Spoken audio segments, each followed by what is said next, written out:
Dreams. From the collected works of C. G. Jung. 1. Dreams and Psychoanalysis. The Analysis of Dreams. In 1900, Sigmund Freud published in Vienna a voluminous work on the analysis of dreams. Here are the principal results of his investigations.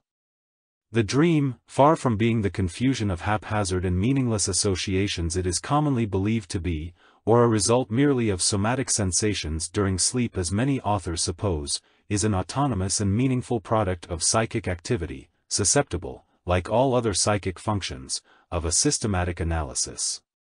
The organic sensations felt during sleep are not the cause of the dream, they play but a secondary role and furnish only elements upon which the psyche works.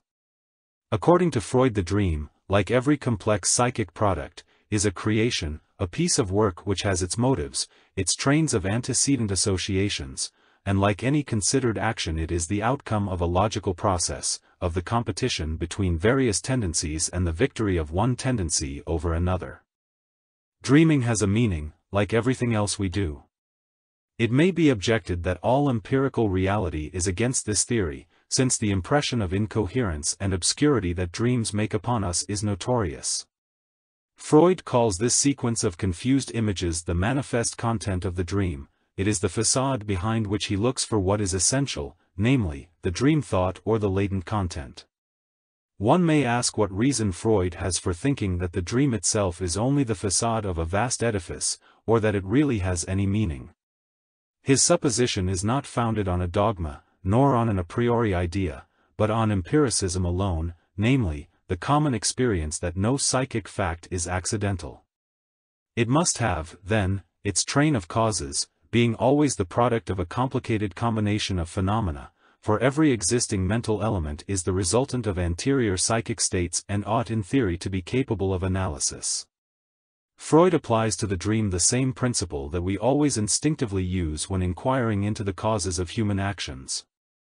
He asks himself, quite simply, why does this particular person dream this particular thing? He must have his specific reasons, otherwise there would be a breakdown in the law of causality. A child's dream is different from an adult's, just as the dream of an educated man differs from that of an illiterate. There is something individual in the dream, it is in agreement with the psychological disposition of the subject. In what does this psychological disposition consist? It is itself the result of our psychic past. Our present mental state depends upon our history. In each person's past there are elements of different value which determine the psychic constellation. The events which do not awaken any strong emotions have little influence on our thoughts or actions, whereas those which provoke strong emotional reactions are of great importance for our subsequent psychological development. These memories with a strong feeling tone form complexes of associations which are not only long-enduring but are very powerful and closely interlinked. An object which I regard with little interest calls forth few associations and soon vanishes from my intellectual horizon. An object in which, on the contrary, I feel much interest will evoke numerous associations and preoccupy me for a long while. Every emotion produces a more or less extensive complex of associations which I have called the feeling-toned complex of ideas. In studying an individual case history we always discover that the complex exerts the strongest, constellating, force, from which we conclude that in any analysis we shall meet with it from the start. The complexes appear as the chief components of the psychological disposition in every psychic structure. In the dream, for example, we encounter the emotional components, for it is easy to understand that all the products of psychic activity depend above all upon the strongest, constellating, influences. One does not have to look far to find the complex that sets Gretchen, in Faust, singing, "There was a king in Thule, true even to his grave, to him his dying mistress a golden beaker gave." The hidden thought is Gretchen's doubt about Faust's fidelity. The song, unconsciously chosen by Gretchen, is what we have called the dream material, which corresponds to the secret thought. One might apply this example to the dream, and suppose that Gretchen had not sung but dreamed this romance. In that case the song, with its tragic story of the loves of a far-off king of old, is the manifest content of the dream, its facade. Anyone who did not know of Gretchen's secret sorrow would have no idea why she dreamt of this king. But we, who know the dream thought which is her tragic love for Faust, can understand why the dream makes use of this particular song, for it is about the rare faithfulness of the king. Faust is not faithful, and Gretchen would like his faithfulness to her to resemble that of the king in the story. Her dream, in reality her song, expresses in a disguised form the ardent desire of her soul. Here we touch upon the real nature of the feeling-toned complex. It is always a question of a wish and resistance to it. Our life is spent in struggles for the realization of our wishes. All our actions proceed from the wish that something should or should not come to pass. It is for this that we work, for this we think.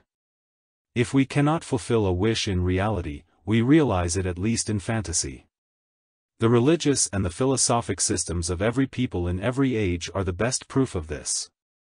The thought of immortality, even in philosophic guise, is no other than a wish, for which philosophy is but the facade, even as Gretchen's song is only the outward form, a beneficent veil drawn over her grief. The dream represents her wish as fulfilled.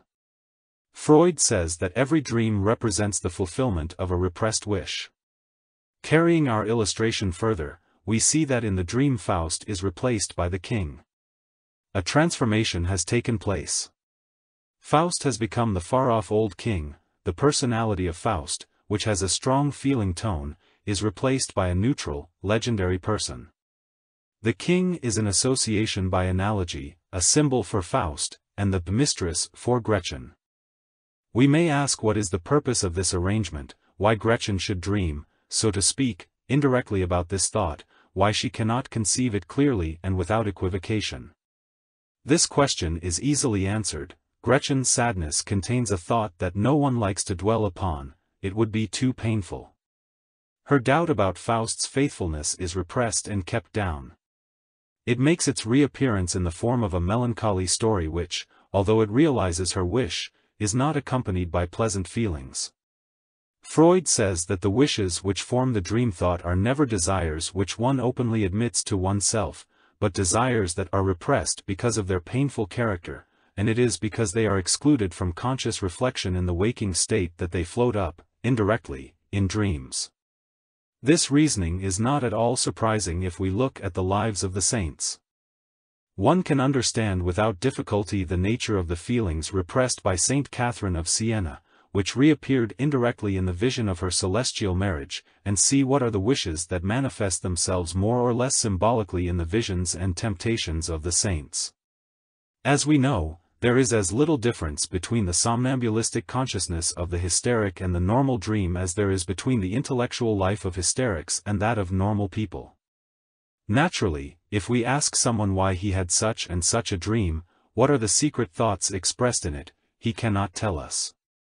He will say that he had eaten too much in the evening, that he was lying on his back, that he had seen or heard this or that the day before, in short, all the things we can read in the numerous scientific books about dreams.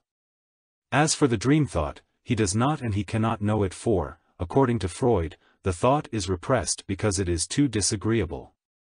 So, if anyone solemnly assures us that he has never found in his own dreams any of the things Freud talks about, we can hardly suppress a smile. He has been straining to see things it is impossible to see directly. The dream disguises the repressed complex to prevent it from being recognized.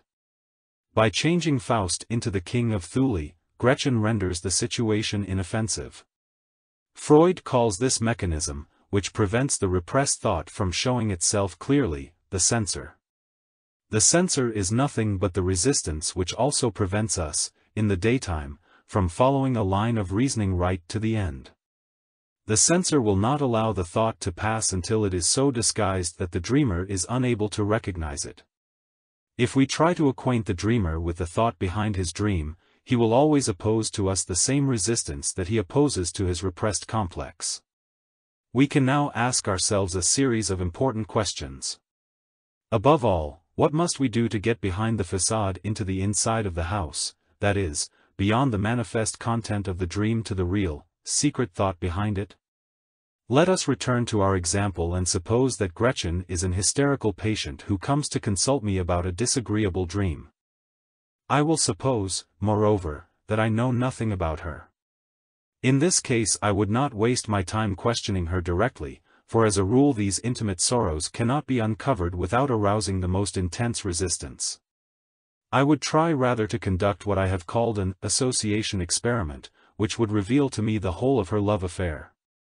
The conclusion would be easy to draw, and I should be able to submit the dream thought to her without hesitation. But one may proceed more prudently. I would ask her, for instance, who is not so faithful as the king of Thule, or who ought to be? This question would very quickly illuminate the situation.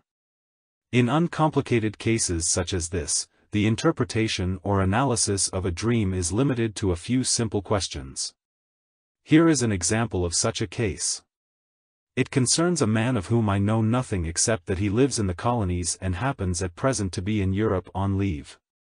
During one of our interviews he related a dream which had made a profound impression on him. 2 years before, he had dreamt that he was in a wild and desert place, and he saw, on a rock, a man dressed in black covering his face with both hands.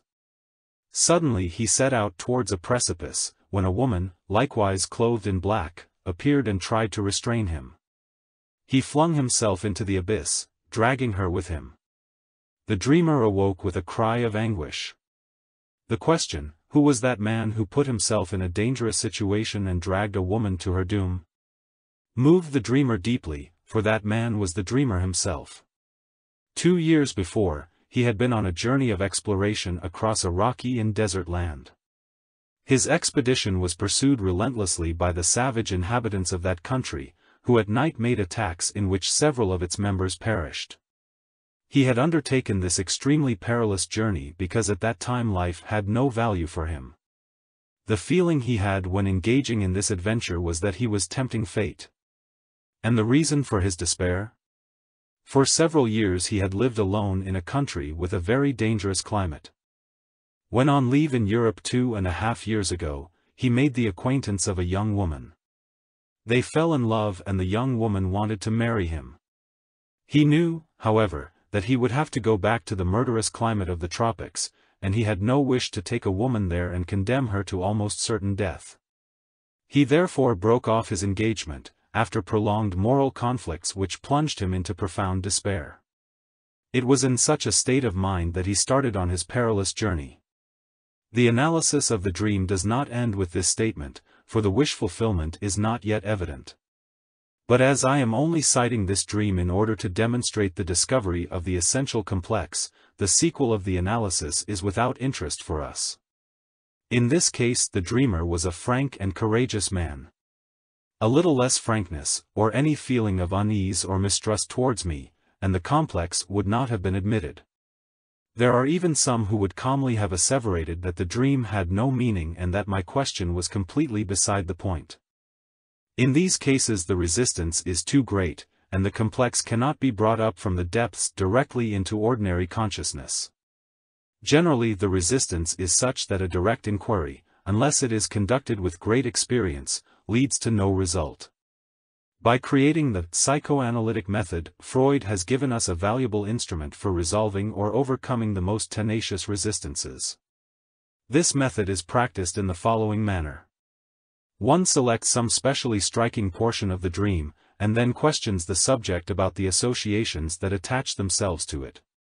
He is directed to say frankly whatever comes into his mind concerning this part of the dream, eliminating as far as possible any criticism.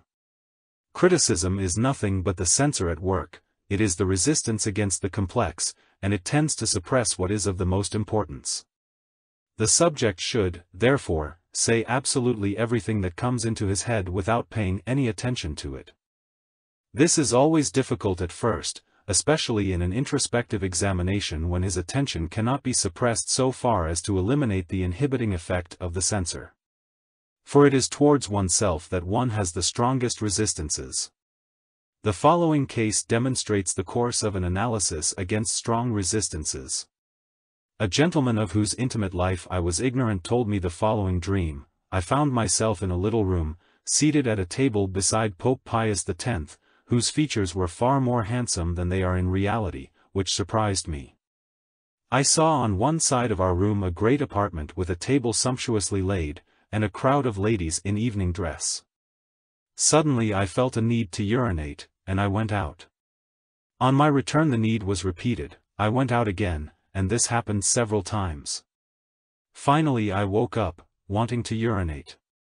The dreamer, a very intelligent and well-educated man, naturally explained this to himself as a dream caused by irritation of the bladder. Indeed, dreams of this class are always so explained. He argued vigorously against the existence of any components of great individual significance in this dream. It is true that the facade of the dream was not very transparent, and I could not know what was hidden behind it. My first deduction was that the dreamer had a strong resistance because he put so much energy into protesting that the dream was meaningless. In consequence, I did not venture to put the indiscreet question, "Why did you compare yourself to the Pope?" I only asked him what ideas he associated with Pope. The analysis developed as follows: Pope. The Pope lives royally. Note that this gentleman was 31 and unmarried. Seated beside the Pope. Just in the same way I was seated at the side of a sheikh of a Moslem sect, whose guest I was in Arabia. The sheikh is a sort of Pope. The Pope is a celibate, the Moslem a polygamist. The idea behind the dream seems to be clear: I am a celibate like the Pope, but I would like to have many wives like the Moslem. I kept silent about these conjectures. The room and the apartment with the table laid. They are apartments in my cousin's house, where I was present at a large dinner party he gave a fortnight ago. The ladies in evening dress. At this dinner there were also ladies, my cousin's daughters, girls of marriageable age. Here he stopped, he had no further associations. The appearance of this phenomenon, known as a mental inhibition, always justifies the conclusion that one has hit on an association which arouses strong resistance. I asked, "And these young women?" "Oh, nothing, recently one of them was at F. She stayed with us for some time. When she went away I went to the station with her, along with my sister." Another inhibition, I helped him out by asking, "What happened then?" "Oh. I was just thinking that I had said something to my sister that made us laugh, but I have completely forgotten what it was." In spite of his sincere efforts to remember, it was at first impossible for him to recall what this was. Here we have a very common instance of forgetfulness caused by inhibition. All at once he remembered, on the way to the station we met a gentleman who greeted us and whom I seemed to recognize. Later, I asked my sister, "Was that the gentleman who is interested in the dinner at the cousin's house? I shall shortly have to go to the wedding of two friends of mine." The Pope's features. The nose was exceedingly well formed and slightly pointed. Who has a nose like that? A young woman I'm taking a great interest in just now. Was there anything else noteworthy about the Pope's face? Yes, his mouth. It was a very shapely mouth. Another young woman, who also attracts me, has a mouth like that. This material is sufficient to elucidate a large part of the dream. The Pope is a good example of what Freud would call a condensation. In the first place he symbolizes the dreamer, secondly he is a transformation of the polygamous sheikh. Then he is the person seated beside the dreamer during a dinner, that is to say, one or rather two ladies, in fact, the two ladies who interest the dreamer.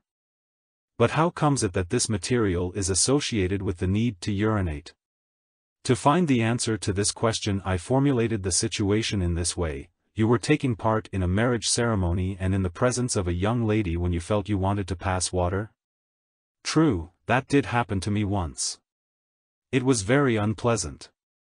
I had been invited to the marriage of a relative, when I was about 11. In the church I was sitting next to a girl of my own age. The ceremony went on rather a long time, and I began to want to urinate. But I restrained myself until it was too late. I wetted my trousers. The association of marriage with the desire to urinate dates from that event. I will not pursue this analysis, which does not end here, lest this paper should become too long. But what has been said is sufficient to show the technique, the procedure of analysis. Obviously, it is impossible to give the reader a comprehensive survey of these new points of view. The illumination that the psychoanalytic method brings to us is very great, not only for the understanding of dreams but for that of hysteria and the most important mental illnesses. The psychoanalytic method, which is in use everywhere, has already given rise to a considerable literature in German. I am persuaded that the study of this method is extremely important, not only for psychiatrists and neurologists but also for psychologists. The following works are recommended. For normal psychology, Freud, The Interpretation of Dreams, and Jokes and Their Relation to the Unconscious. For the neuroses, Breuer and Freud, Studies on Hysteria, Freud, Fragment of an Analysis of a Case of Hysteria. For the psychoses, Jung, The Psychology of Dementia Praecox. The writings of Meeder in the Archives de Psychologie also give an excellent summary of Freud's ideas. 2. Dreams and Psychic Energy. General aspects of dream psychology. Dreams have a psychic structure which is unlike that of other contents of consciousness because, so far as we can judge from their form and meaning, they do not show the continuity of development typical of conscious contents. They do not appear, as a rule, to be integral components of our conscious psychic life, but seem rather to be extraneous, apparently accidental occurrences. The reason for this exceptional position of dreams lies in their peculiar mode of origin. They do not arise, like other conscious contents, from any clearly discernible, logical and emotional continuity of experience, but are remnants of a peculiar psychic activity taking place during sleep. Their mode of origin is sufficient in itself to isolate dreams from the other contents of consciousness, and this is still further increased by the content of the dreams themselves, which contrast strikingly with our conscious thinking. An attentive observer, however, will have no difficulty in discovering that dreams are not entirely cut off from the continuity of consciousness, for in almost every dream certain details can be found which have their origin in the impressions, thoughts, and moods of the preceding day or days. To that extent a certain continuity does exist, though at first sight it points backwards.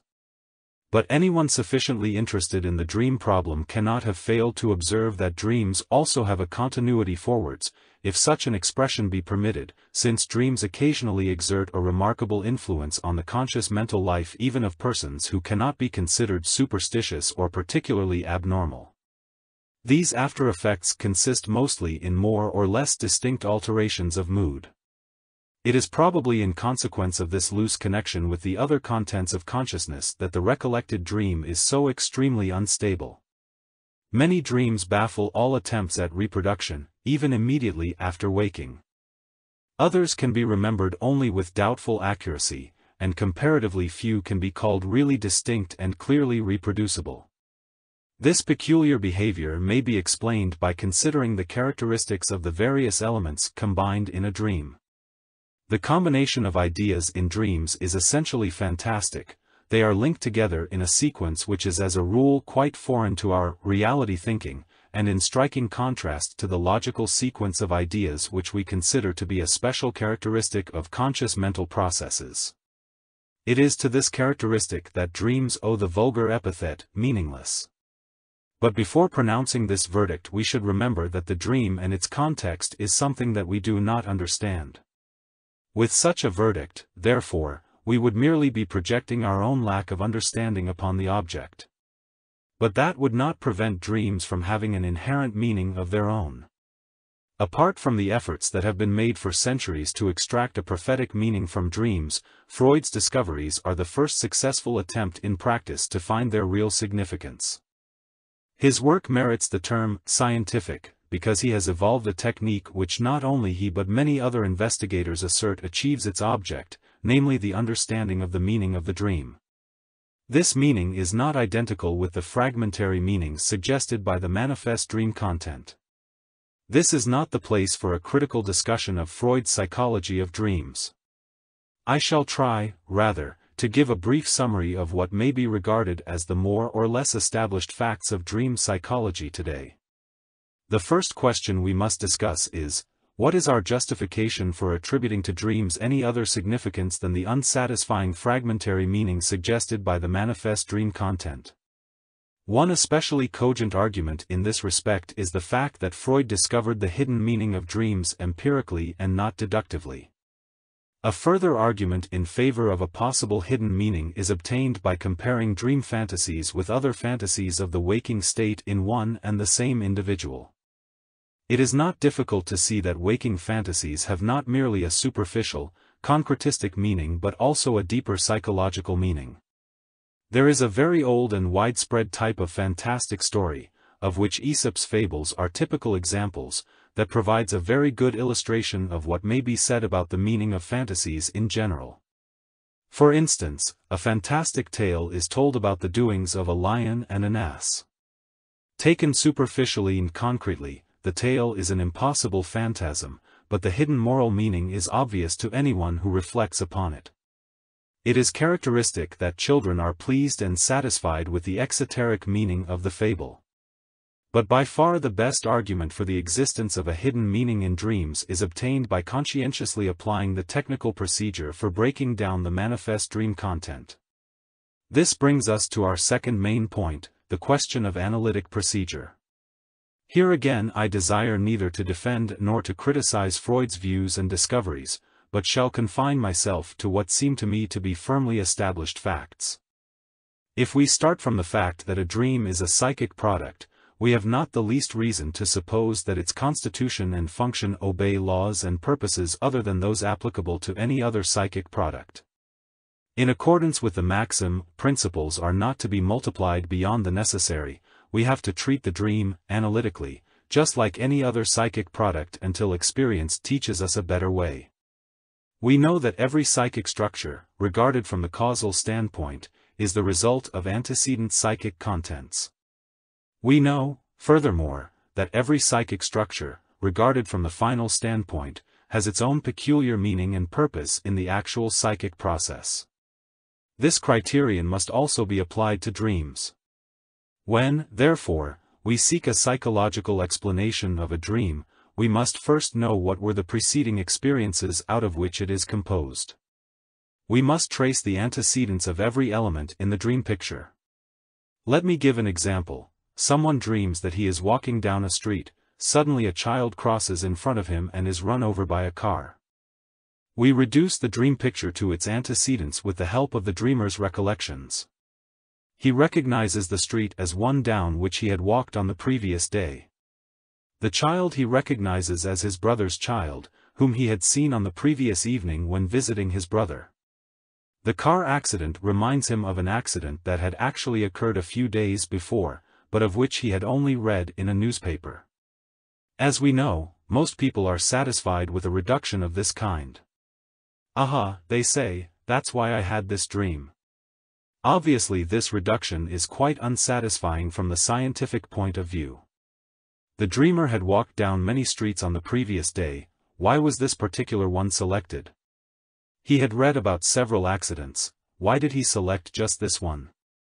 The discovery of a single antecedent is by no means sufficient, for a plausible determination of the dream images results only from the competition of several causes.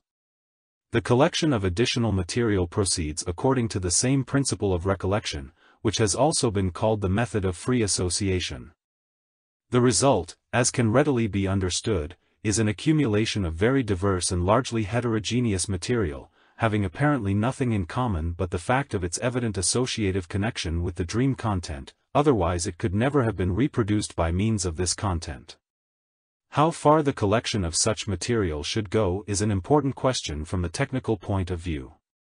Since the entire psychic content of a life could ultimately be disclosed from any single starting point, theoretically the whole of a person's previous life experience might be found in every dream.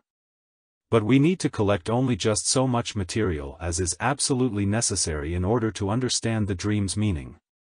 The limitation of the material is obviously an arbitrary proceeding, in accordance with Kant's principle that to comprehend a thing is to cognize it to the extent necessary for our purpose. For instance, when undertaking a survey of the causes of the French Revolution, we could, in amassing our material, include not only the history of medieval France but also that of Rome and Greece, which certainly would not be necessary for our purpose, since we can understand the historical genesis of the revolution just as well from much more limited material. So in collecting the material for a dream we go only so far as seems necessary to us in order to extract from it a valid meaning. Except for the aforesaid arbitrary limitation, the collection of material lies outside the choice of the investigator. The material collected must now be sifted and examined according to principles which are always applied to the examination of historical or any other empirical material. The method is essentially a comparative one, which obviously does not work automatically but is largely dependent on the skill and aim of the investigator. When a psychological fact has to be explained, it must be remembered that psychological data necessitate a twofold point of view, namely that of causality and that of finality. I use the word finality intentionally, in order to avoid confusion with the concept of teleology. By finality I mean merely the immanent psychological striving for a goal. Instead of striving for a goal, one could also say sense of purpose. All psychological phenomena have some such sense of purpose inherent in them, even merely reactive phenomena like emotional reactions. Anger over an insult has its purpose in revenge. The purpose of ostentatious mourning is to arouse the sympathy of others, and so on. Applying the causal point of view to the material associated with the dream, we reduce the manifest dream content to certain fundamental tendencies or ideas exhibited by the material. These, as one would expect, are of an elementary and general nature. For example, a young man dreams, "I was standing in a strange garden and picked an apple from a tree. I looked about cautiously, to make sure that no one saw me." The associated dream material is a memory of having once, when a boy, plucked a couple of pears surreptitiously from a neighbor's garden. The feeling of bad conscience, which is a prominent feature of the dream, reminds him of a situation experienced on the previous day. He met a young lady in the street, a casual acquaintance, and exchanged a few words with her. At that moment a gentleman passed whom he knew, whereupon he was suddenly seized with a curious feeling of embarrassment, as if he were doing something wrong. He associated the apple with the scene in the Garden of Eden, and also with the fact that he had never really understood why the eating of the forbidden fruit should have had such dire consequences for our first parents. This had always made him feel angry. It seemed to him an unjust act of God, for God had made men as they were, with all their curiosity and greed. Another association was that sometimes his father had punished him for certain things in a way that seemed to him incomprehensible. The worst punishment had been bestowed on him after he was caught secretly watching girls bathing. This led up to the confession that he had recently begun a love affair with a housemaid but had not yet carried it through to its natural conclusion. On the evening before the dream he had had a rendezvous with her. Reviewing this material, we can see that the dream contains a very transparent reference to the last-named incident. The associative material shows that the apple episode is obviously intended as an erotic scene. For various other reasons, too, it may be considered extremely probable that this experience of the previous day has gone on working in the dream. In the dream the young man plucks the apple of paradise, which in reality he has not yet plucked. The remainder of the material associated with the dream is concerned with another experience of the previous day, namely the peculiar feeling of bad conscience which seized the dreamer when he was talking to his casual lady acquaintance. This, again, was associated with the fall of man in paradise, and finally with an erotic misdemeanor of his childhood, for which his father had punished him severely. All these associations are linked together by the idea of guilt. We shall first consider this material from the causal standpoint of Freud. In other words, we shall interpret the dream, to use Freud's expression. A wish has been left unfulfilled from the day before. In the dream this wish is fulfilled under the symbol of the apple episode. But why is this fulfillment disguised and hidden under a symbolical image instead of being expressed in a clearly sexual thought? Freud would point to the unmistakable element of guilt in this material and say that the morality inculcated into the young man from childhood is bent on repressing such wishes, and to that end brands the natural craving as something painful and incompatible. The repressed painful thought can therefore express itself only symbolically. As these thoughts are incompatible with the moral content of consciousness, a psychic authority postulated by Freud, called the censor, prevents this wish from passing undisguised into consciousness. Considering a dream from the standpoint of finality, which I contrast with the causal standpoint of Freud, does not, as I would expressly like to emphasize, involve a denial of the dream's causes, but rather a different interpretation of the associative material gathered round the dream. The material facts remain the same, but the criterion by which they are judged is different. The question may be formulated simply as follows: what is the purpose of this dream? What effect is it meant to have? These questions are not arbitrary inasmuch as they can be applied to every psychic activity. Everywhere the question of the why and the wherefore may be raised, because every organic structure consists of a complicated network of purposive functions, and each of these functions can be resolved into a series of individual facts with a purposive orientation. It is clear that the material added by the dream to the previous day's erotic experience chiefly emphasizes the element of guilt in the erotic act. The same association had already shown itself to be operative in another experience of the previous day, in that meeting with the casual lady acquaintance, when the feeling of a bad conscience was automatically and inexplicably aroused, as if in that instance too the young man was doing something wrong. This feeling also plays a part in the dream and is further intensified by the association of the additional material, the erotic experience of the day before being depicted by the story of the fall, which was followed by such severe punishment. I maintain that there exists in the dreamer an unconscious propensity or tendency to represent his erotic experiences as guilt. It is characteristic that the dream is followed by the association with the fall and that the young man had never really grasped why the punishment should have been so drastic. This association throws light on the reasons why he did not think simply, "What I am doing is not right." Obviously he does not know that he might condemn his conduct as morally wrong.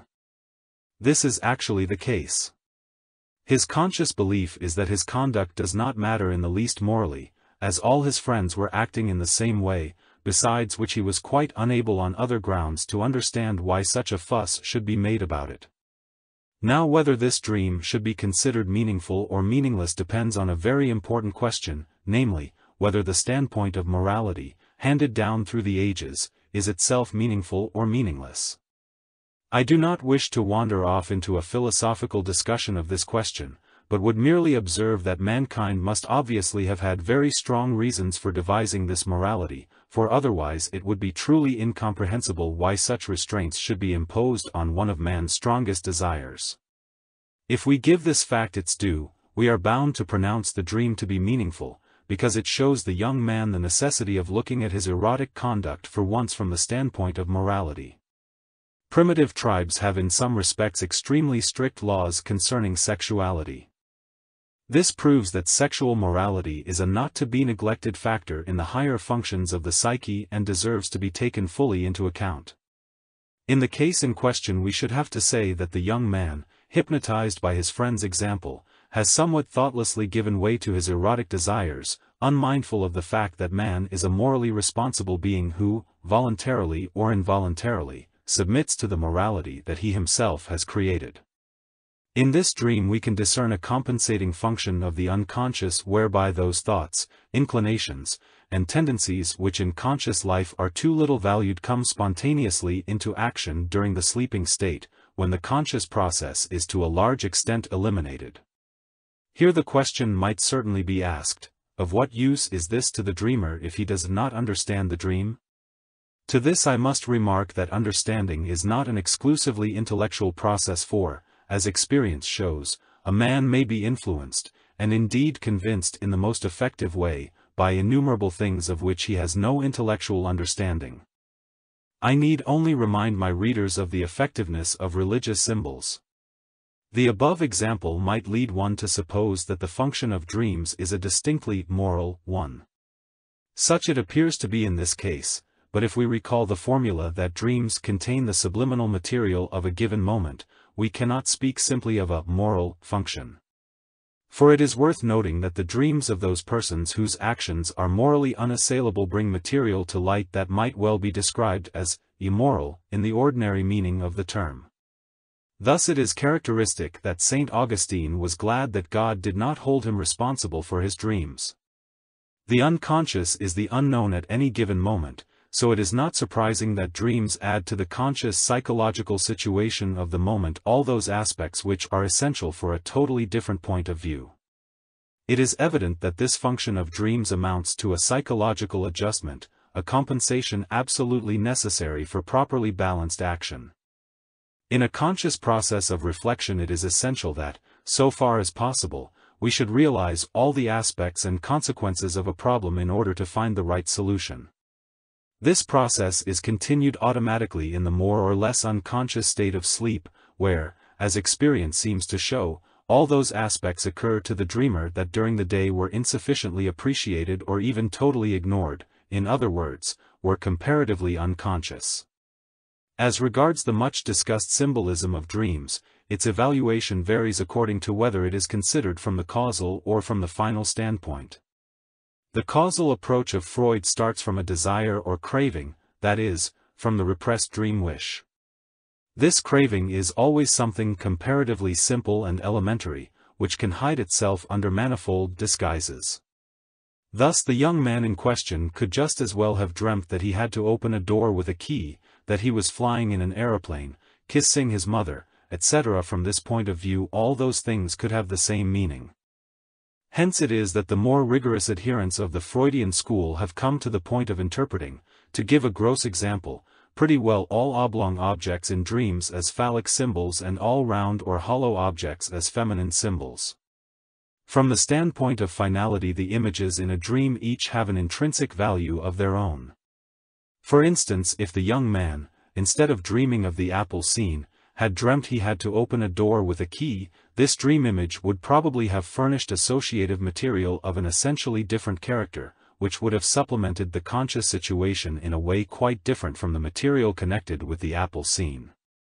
From this standpoint, the significance lies precisely in the diversity of symbolical expressions in the dream and not in their uniformity of meaning. The causal point of view tends by its very nature towards uniformity of meaning, that is, towards a fixed significance of symbols. The final point of view, on the other hand, perceives in the altered dream image the expression of an altered psychological situation.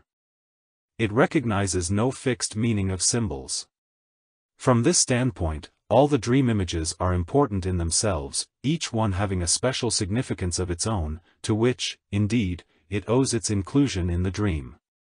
Keeping to our previous example, we can see that from the final standpoint the symbol in the dream has more the value of a parable, it does not conceal, it teaches. The apple scene vividly recalls the sense of guilt while at the same time disguising the deed of our first parents. It is clear that we reach very dissimilar interpretations of the meaning of dreams according to the point of view we adopt. The question now arises, which is the better or truer interpretation? After all, for us psychotherapists it is a practical and not merely a theoretical necessity that we should have some interpretation of the meaning of dreams. If we want to treat our patients we must for quite practical reasons endeavor to lay hold of any means that will enable us to educate them effectively. It should be obvious from the foregoing example that the material associated with the dream has touched on a question calculated to open the eyes of the young man to many things which till now he had heedlessly overlooked. But by disregarding these things he was really overlooking something in himself, for he has a moral standard and a moral need just like any other man.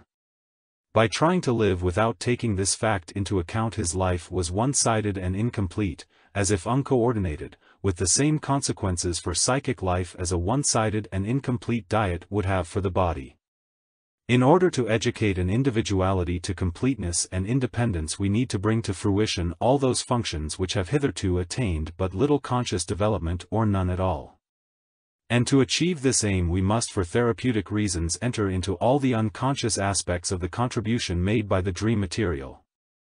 This makes it abundantly clear that the standpoint of finality is of great importance as an aid to the development of the individual. The causal point of view is obviously more sympathetic to the scientific spirit of our time with its strictly causalistic reasoning. Much may be said for Freud's view as a scientific explanation of dream psychology. But I must dispute its completeness, for the psyche cannot be conceived merely in causal terms but requires also a final view. Only a combination of points of view, which has not yet been achieved in a scientifically satisfactory manner, owing to the enormous difficulties, both practical and theoretical, that still remain to be overcome, can give us a more complete conception of the nature of dreams. I would now like to treat briefly of some further problems of dream psychology which are contingent to a general discussion of dreams. First, as to the classification of dreams, would not put too high a value either on the practical or on the theoretical importance of this question. I investigate yearly some 1,500 to 2,000 dreams, and on the basis of this experience I can assert that typical dreams do actually exist. But they are not very frequent, and from the final point of view they lose much of the importance which the causal standpoint attaches to them on account of the fixed significance of symbols. It seems to me that the typical motifs in dreams are of much greater importance since they permit a comparison with the motifs of mythology.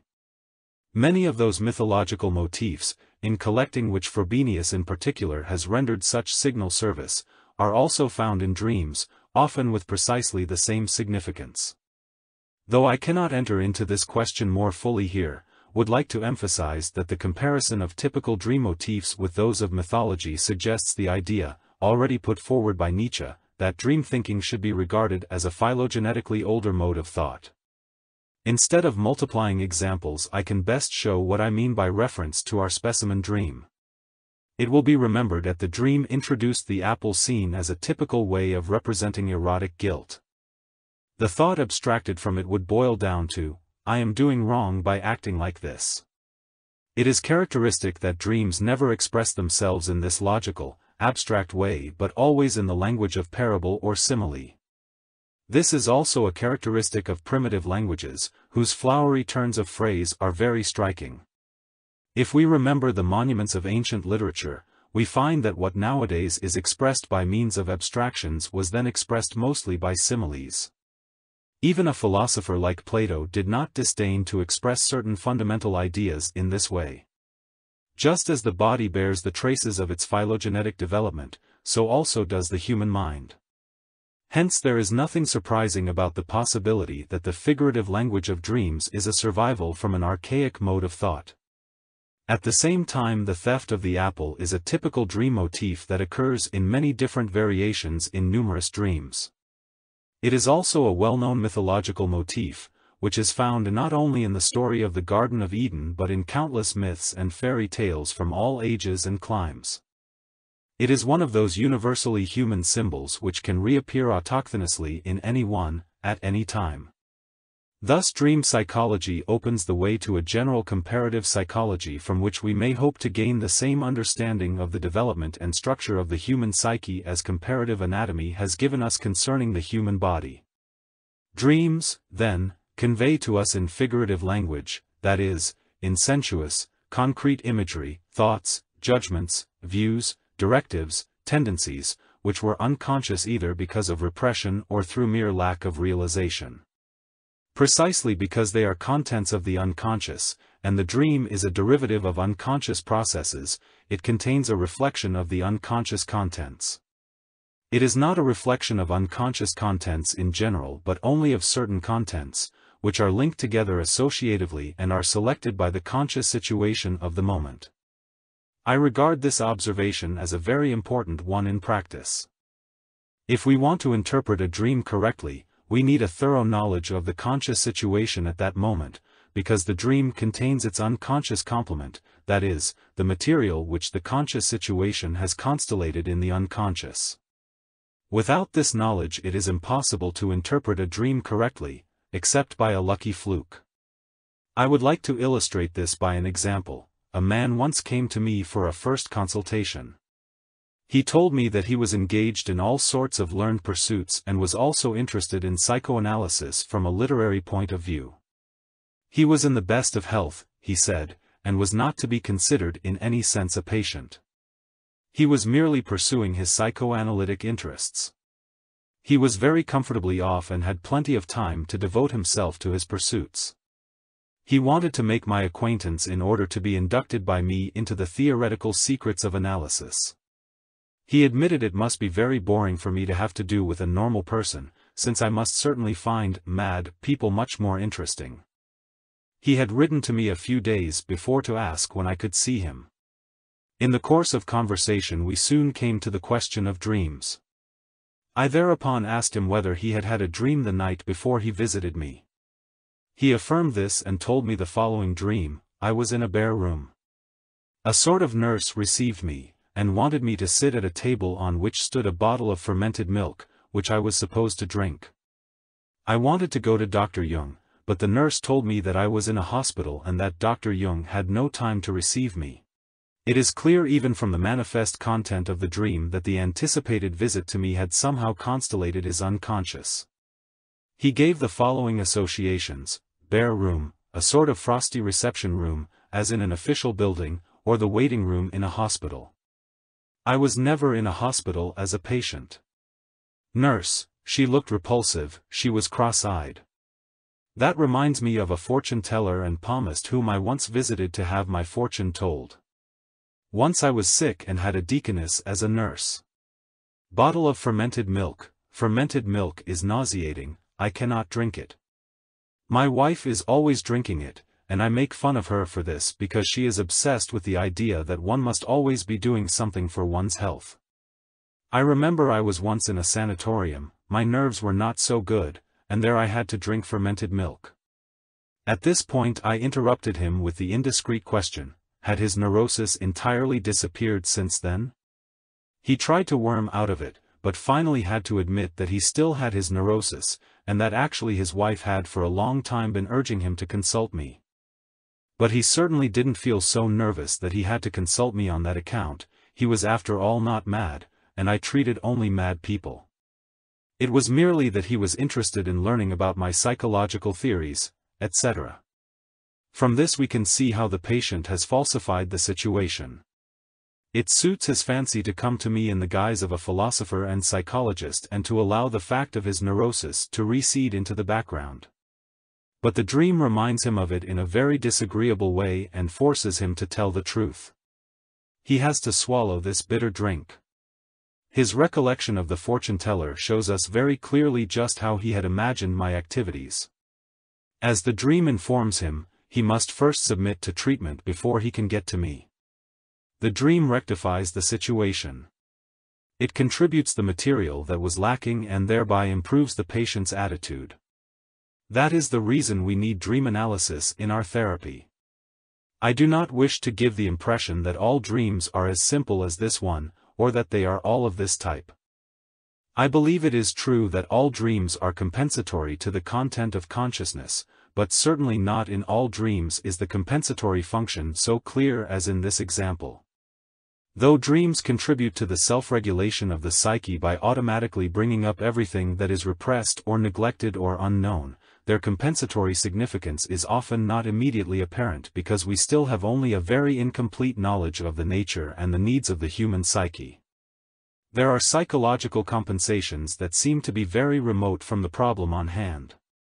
In these cases one must always remember that every man, in a sense, represents the whole of humanity and its history. What was possible in the history of mankind at large is also possible on a small scale in every individual. What mankind has needed may eventually be needed by the individual too. It is therefore not surprising that religious compensations play a great role in dreams. That this is increasingly so in our time is a natural consequence of the prevailing materialism of our outlook.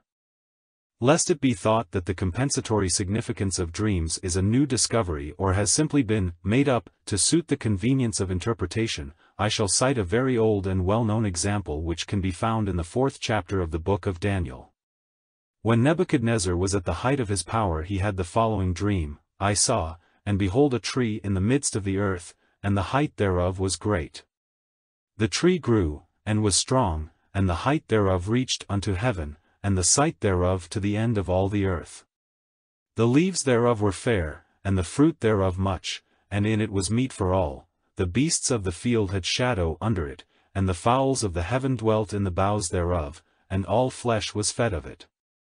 I saw in the visions of my head upon my bed, and behold, a watcher and an holy one came down from heaven. He cried aloud, and said thus, Hew down the tree, and cut off his branches, shake off his leaves, and scatter his fruit, let the beasts get away from under it, and the fowls from his branches. Nevertheless leave the stump of his roots in the earth, even with a band of iron and brass in the tender grass of the field, and let it be wet with the dew of heaven, and let his portion be with the beasts in the grass of the earth, let his heart be changed from man's, and let a beast's heart be given unto him, and let 7 times pass over him.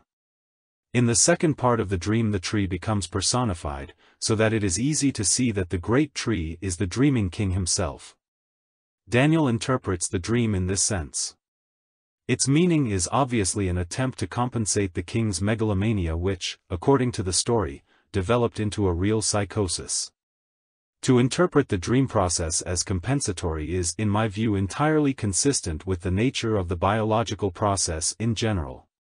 Freud's view tends in the same direction, since he too ascribes a compensatory role to dreams in so far as they preserve sleep. There are, as Freud has demonstrated, dreams which show how certain external stimuli that would rob the dreamer of sleep are distorted in such a way that they abet the wish to sleep, or rather the desire not to be disturbed. Equally, there are innumerable dreams in which, as Freud was able to show, intrapsychic excitations, such as personal ideas that would be likely to release powerful affective reactions, are distorted in such a way as to fit in with a dream context which disguises the painful ideas and makes any strong affective reaction impossible.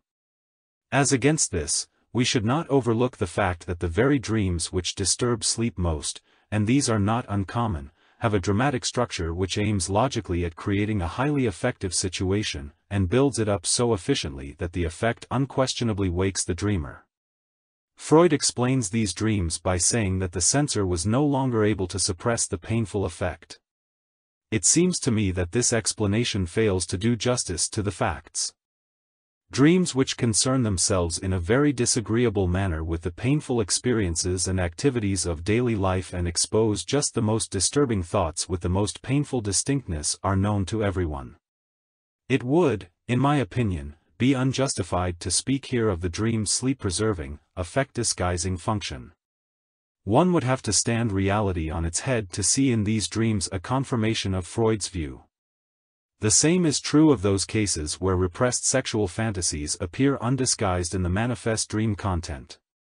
I have therefore come to the conclusion that Freud's view that dreams have an essentially wish-fulfilling and sleep-preserving function is too narrow, even though the basic thought of a compensatory biological function is certainly correct.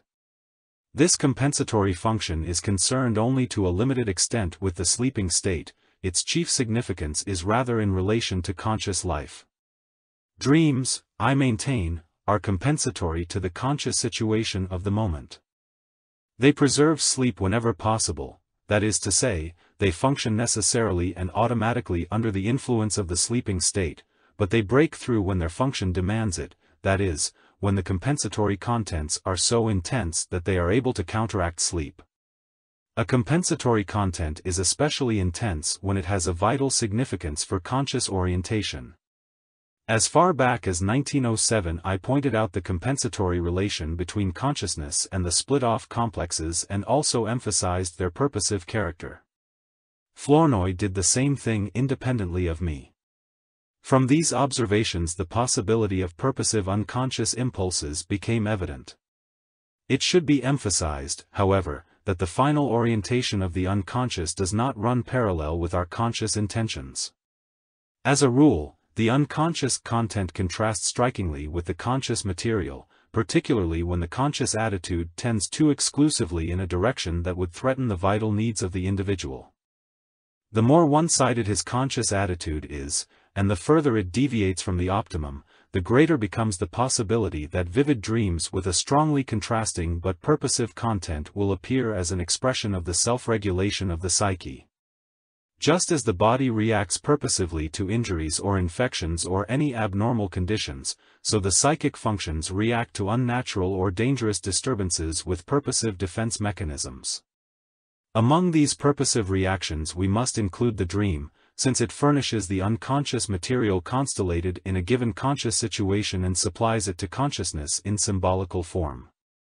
In this material are to be found all those associations which remained unconscious because of their feeble accentuation but which still possess sufficient energy to make themselves perceptible in the sleeping state. Naturally, the purposive nature of the dream content is not immediately discernible from outside without further investigation. An analysis of the manifest dream content is required before we can get at the really compensatory factors in the latent dream content.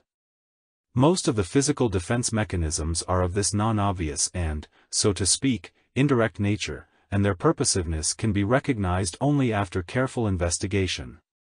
I need only remind you of the significance of fever or of suppuration processes in an infected wound. The processes of psychic compensation are almost always of a very individual nature, and this makes the task of proving their compensatory character considerably more difficult. Because of this peculiarity, it is often very difficult, especially for the beginner, to see how far a dream content has a compensatory significance. On the basis of the compensation theory, one would be inclined to assume, for instance, that anyone with a too pessimistic attitude to life must have very cheerful and optimistic dreams. This expectation is true only in the case of someone whose nature allows him to be stimulated and encouraged in this way. But if he has a rather different nature, his dreams will purposively assume a much blacker character than his conscious attitude. They can then follow the principle of like curing like. It is therefore not easy to lay down any special rules for the type of dream compensation. Its character is always closely bound up with the whole nature of the individual. The possibilities of compensation are without number and inexhaustible, though with increasing experience certain basic features gradually crystallize out. In putting forward a compensation theory, I do not wish to assert that this is the only possible theory of dreams or that it completely explains all the phenomena of dream life. The dream is an extraordinarily complicated phenomenon, just as complicated and unfathomable as the phenomena of consciousness.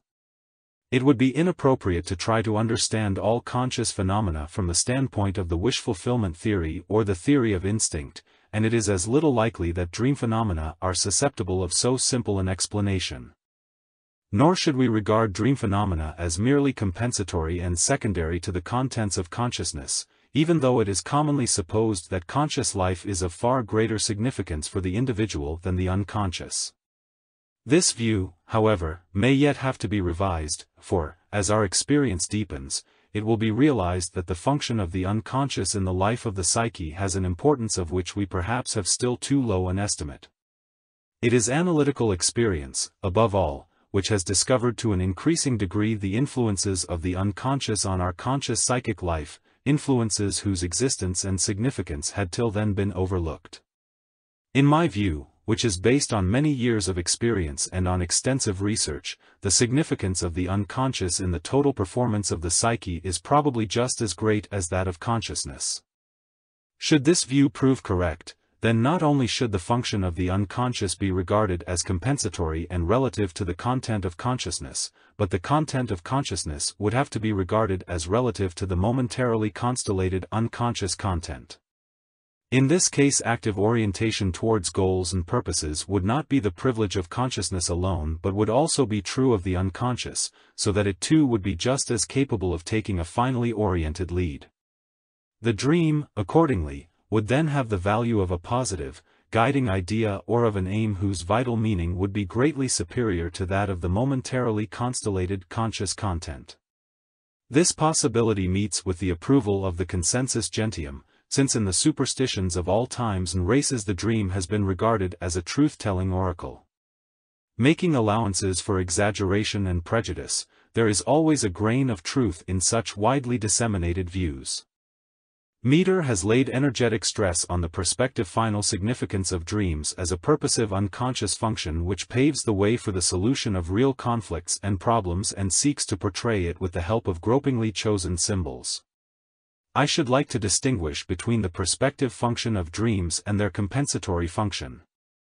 The latter means that the unconscious, considered as relative to consciousness, adds to the conscious situation all those elements from the previous day which remained subliminal because of repression or because they were simply too feeble to reach consciousness.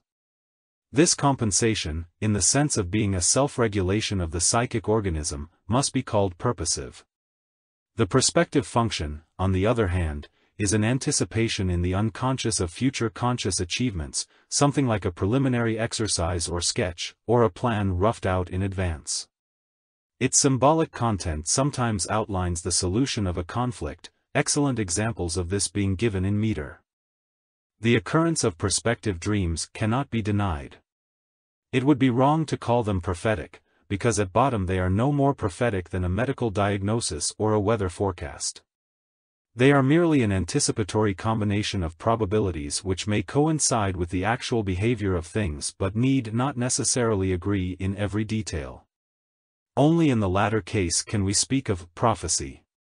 That the perspective function of dreams is sometimes greatly superior to the combinations we can consciously foresee is not surprising, since a dream results from the fusion of subliminal elements and is thus a combination of all the perceptions, thoughts, and feelings which consciousness has not registered because of their feeble accentuation. In addition, dreams can rely on subliminal memory traces that are no longer able to influence consciousness effectively. With regard to prognosis, therefore, dreams are often in a much more favorable position than consciousness. Although the perspective function is, in my view, an essential characteristic of dreams, one would do well not to overestimate this function, for one might easily be led to suppose that the dream is a kind of psychopomp which, because of its superior knowledge, infallibly guides life in the right direction. However much people underestimate the psychological significance of dreams, there is an equally great danger that anyone who is constantly preoccupied with dream analysis will overestimate the significance of the unconscious for real life. But, judging from all previous experience, we do have a right to assume that the importance of the unconscious is about equal to that of consciousness. Undoubtedly there are conscious attitudes which are surpassed by the unconscious, attitudes so badly adapted to the individual as a whole that the unconscious attitude or constellation is a far better expression of his essential nature. But this is by no means always the case. Very often the dreams contribute only the merest fragments to the conscious attitude, because the latter is on the one hand sufficiently well adapted to reality and on the other satisfies fairly well the nature of the individual. A more or less exclusive regard for the dream standpoint without considering the conscious situation would be inappropriate in this case and would serve only to confuse and disrupt the conscious performance. Only if there is an obviously unsatisfactory and defective conscious attitude have we a right to allow the unconscious a higher value. The criteria necessary for such a judgment constitute, of course, a delicate problem. It goes without saying that the value of a conscious attitude can never be judged from an exclusively collective standpoint. For this a thorough investigation of the individuality in question is needed, and only from an accurate knowledge of the individual character can it be decided in what respect the conscious attitude is unsatisfactory. When I lay stress on knowledge of individual character, I do not mean that the demands of the collective standpoint should be entirely neglected. As we know, the individual is not conditioned by himself alone but just as much by his collective relationships. When, therefore, the conscious attitude is more or less adequate, the meaning of the dream will be confined simply to its compensatory function. This is the general rule for the normal individual living under normal inner and outer conditions.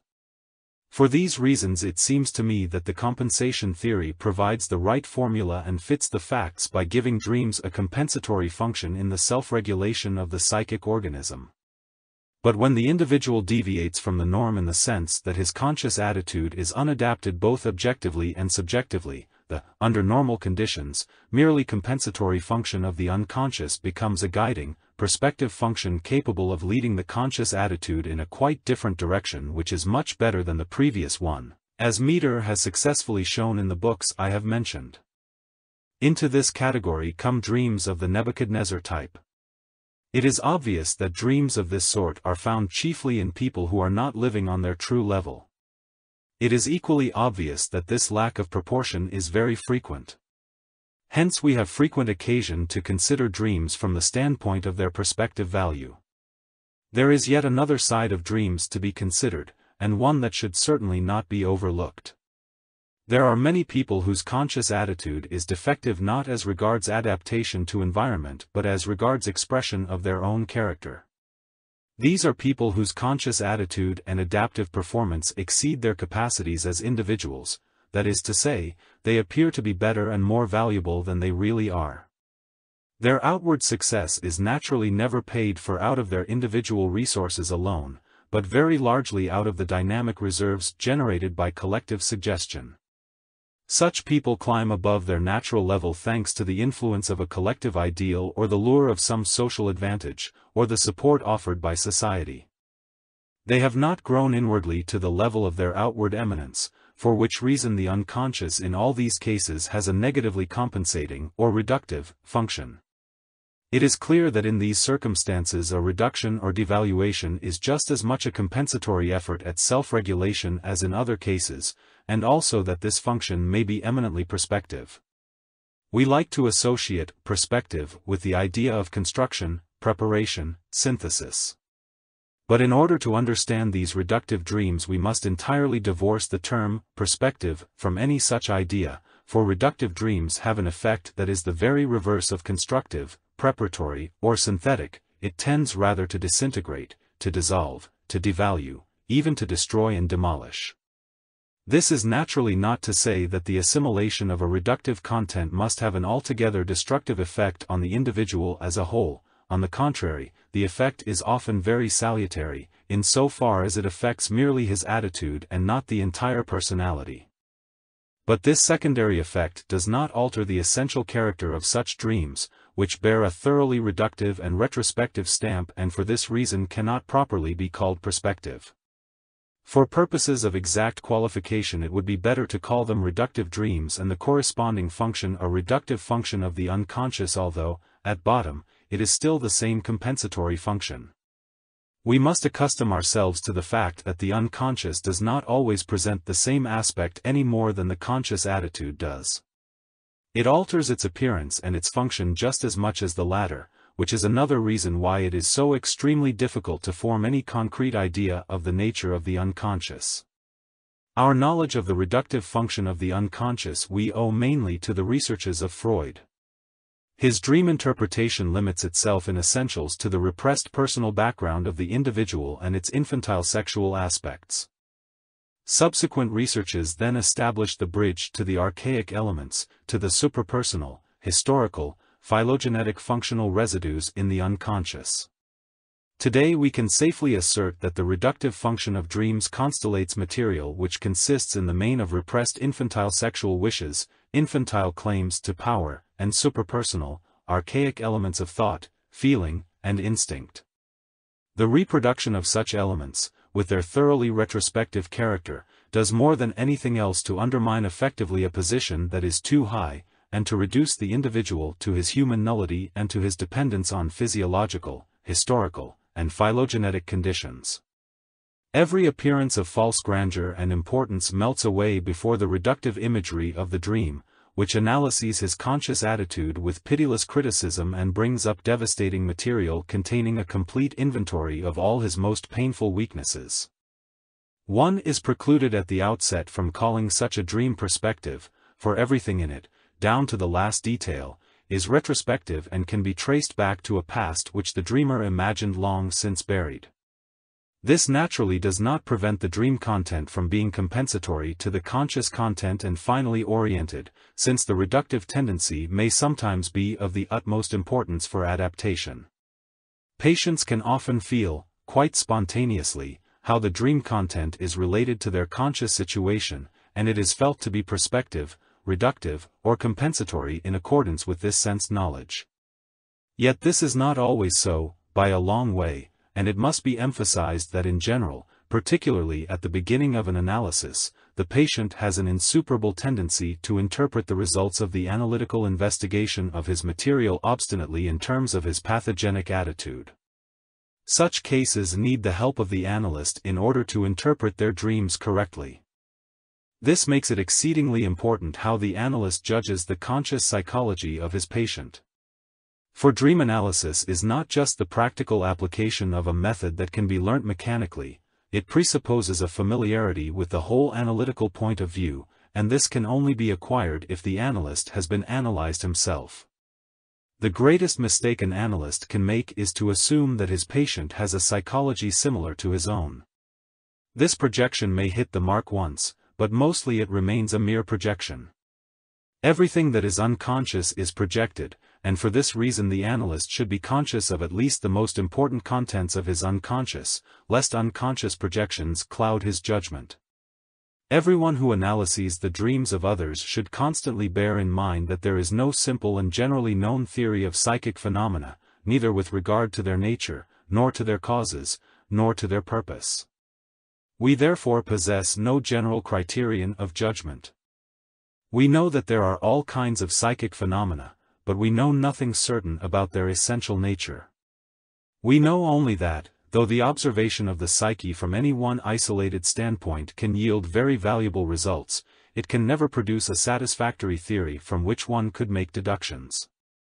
The sexual theory and the wish theory, like the power theory, are valuable points of view without, however, doing anything like justice to the profundity and richness of the human psyche.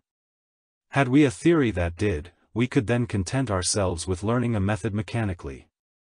It would then be simply a matter of reading certain signs that stood for fixed contents, and for this it would only be necessary to learn a few semiotic rules by heart.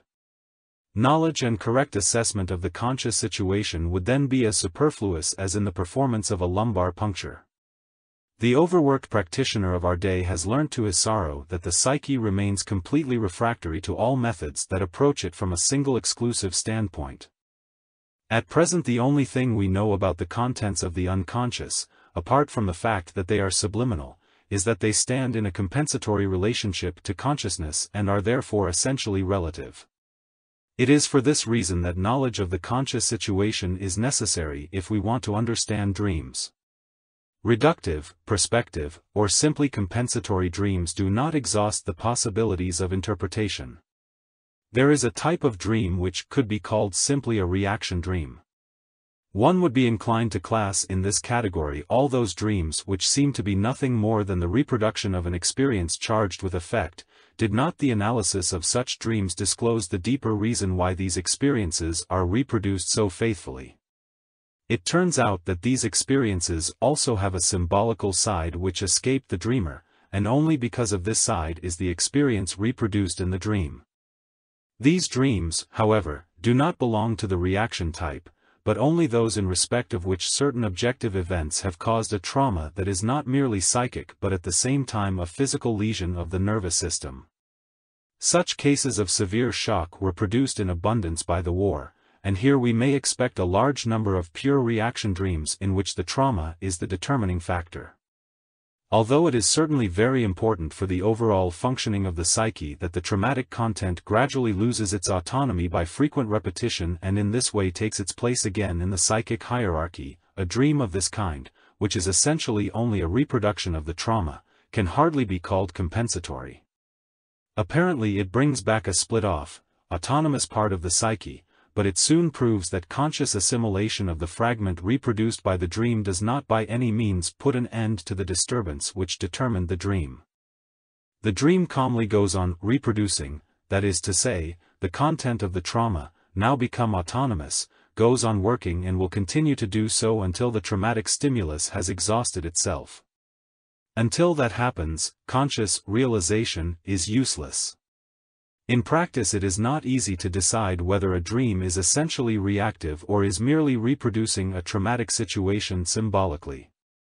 But analysis can decide the question, because in the latter case the reproduction of the traumatic scene ceases at once if the interpretation is correct, whereas reactive reproduction is left undisturbed by dream analysis. We find similar reactive dreams in pathological physical conditions where, for instance, severe pain influences the course of the dream. But, in my view, it is only in exceptional cases that somatic stimuli are the determining factor. Usually they coalesce completely with the symbolical expression of the unconscious dream content. In other words, they are used as a means of expression. Not infrequently the dreams show that there is a remarkable inner symbolical connection between an undoubted physical illness and a definite psychic problem, so that the physical disorder appears as a direct mimetic expression of the psychic situation. I mention this curious fact more for the sake of completeness than to lay any particular stress on this problematic phenomenon. It seems to me, however, that a definite connection does exist between physical and psychic disturbances and that its significance is generally underrated, though on the other hand it is boundlessly exaggerated owing to certain tendencies to regard physical disturbances merely as an expression of psychic disturbances, as is particularly the case with Christian Science. Dreams throw very interesting sidelights on the interfunctioning of body and psyche, which is why I raise this question here. Another dream determinant that deserves mention is telepathy. The authenticity of this phenomenon can no longer be disputed today. It is, of course, very simple to deny its existence without examining the evidence, but that is an unscientific procedure which is unworthy of notice. I have found by experience that telepathy does in fact influence dreams, as has been asserted since ancient times. Certain people are particularly sensitive in this respect and often have telepathically influenced dreams. But in acknowledging the phenomenon of telepathy I am not giving unqualified assent to the popular theory of action at a distance. The phenomenon undoubtedly exists, but the theory of it does not seem to me so simple.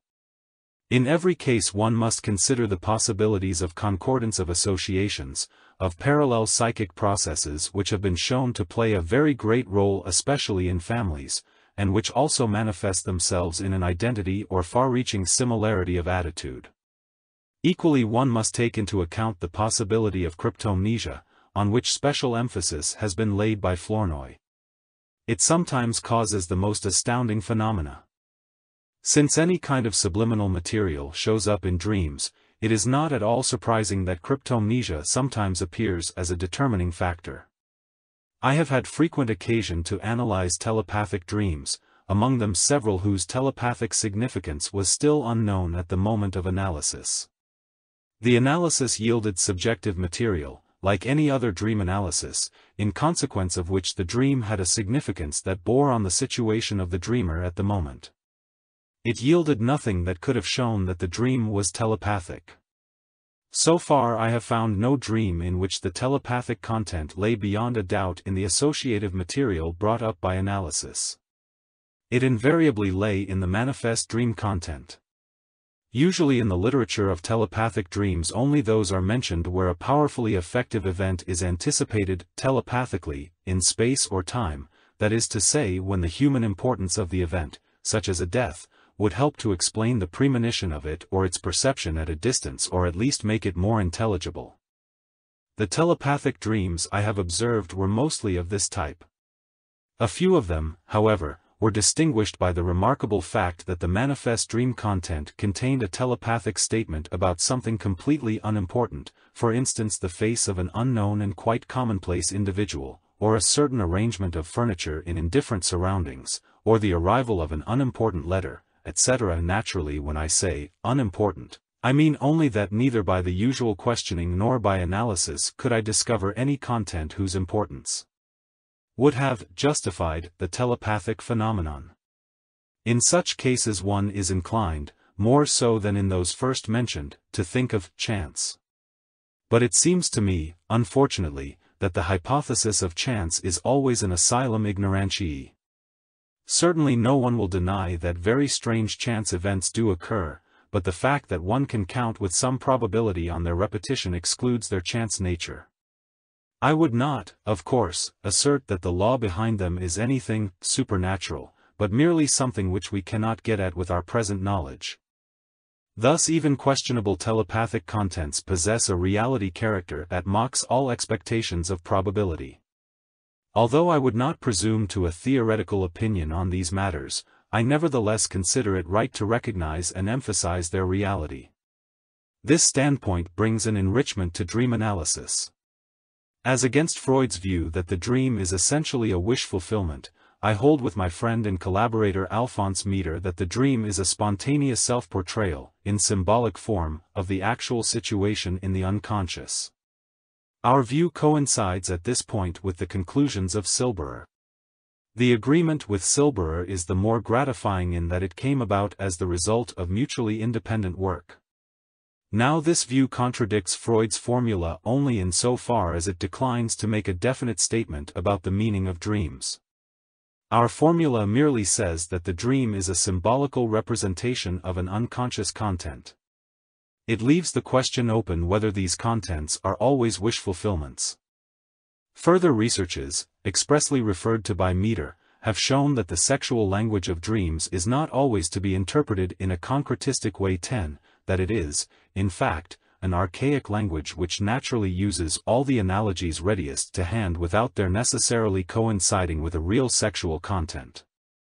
It is therefore unjustifiable to take the sexual language of dreams literally under all circumstances, while other contents are explained as symbolical. But as soon as you take the sexual metaphors as symbols for something unknown, your conception of the nature of dreams at once deepens. Meter has demonstrated this from a practical example given by Freud. So long as the sexual language of dreams is understood concretistically, there can be only a direct, outward, and concrete solution, or else nothing is done at all. One resigns oneself opportunistically to one's inveterate cowardice or laziness. There is no real conception of, and no attitude to, the problem. But that immediately becomes possible when the concretistic misconception is dropped, that is, when the patient stops taking the unconscious sexual language of the dream literally and interpreting the dream figures as real persons. Just as we tend to assume that the world is as we see it, we naively suppose that people are as we imagine them to be. In this latter case, unfortunately, there is no scientific test that would prove the discrepancy between perception and reality. Although the possibility of gross deception is infinitely greater here than in our perception of the physical world, we still go on naively projecting our own psychology into our fellow human beings. In this way, everyone creates for himself a series of more or less imaginary relationships based essentially on projection. Among neurotics there are even cases where fantasy projections provide the sole means of human relationship. A person whom I perceive mainly through my projections is an imago or, alternatively, a carrier of imagos or symbols. All the contents of our unconscious are constantly being projected into our surroundings, and it is only by recognizing certain properties of the objects as projections or imagos that we are able to distinguish them from the real properties of the objects. But if we are not aware that a property of the object is a projection, we cannot do anything else but be naively convinced that it really does belong to the object. All human relationships swarm with these projections. Anyone who cannot see this in his personal life need only have his attention drawn to the psychology of the press in wartime. Cum grano salis, we always see our own unavowed mistakes in our opponent.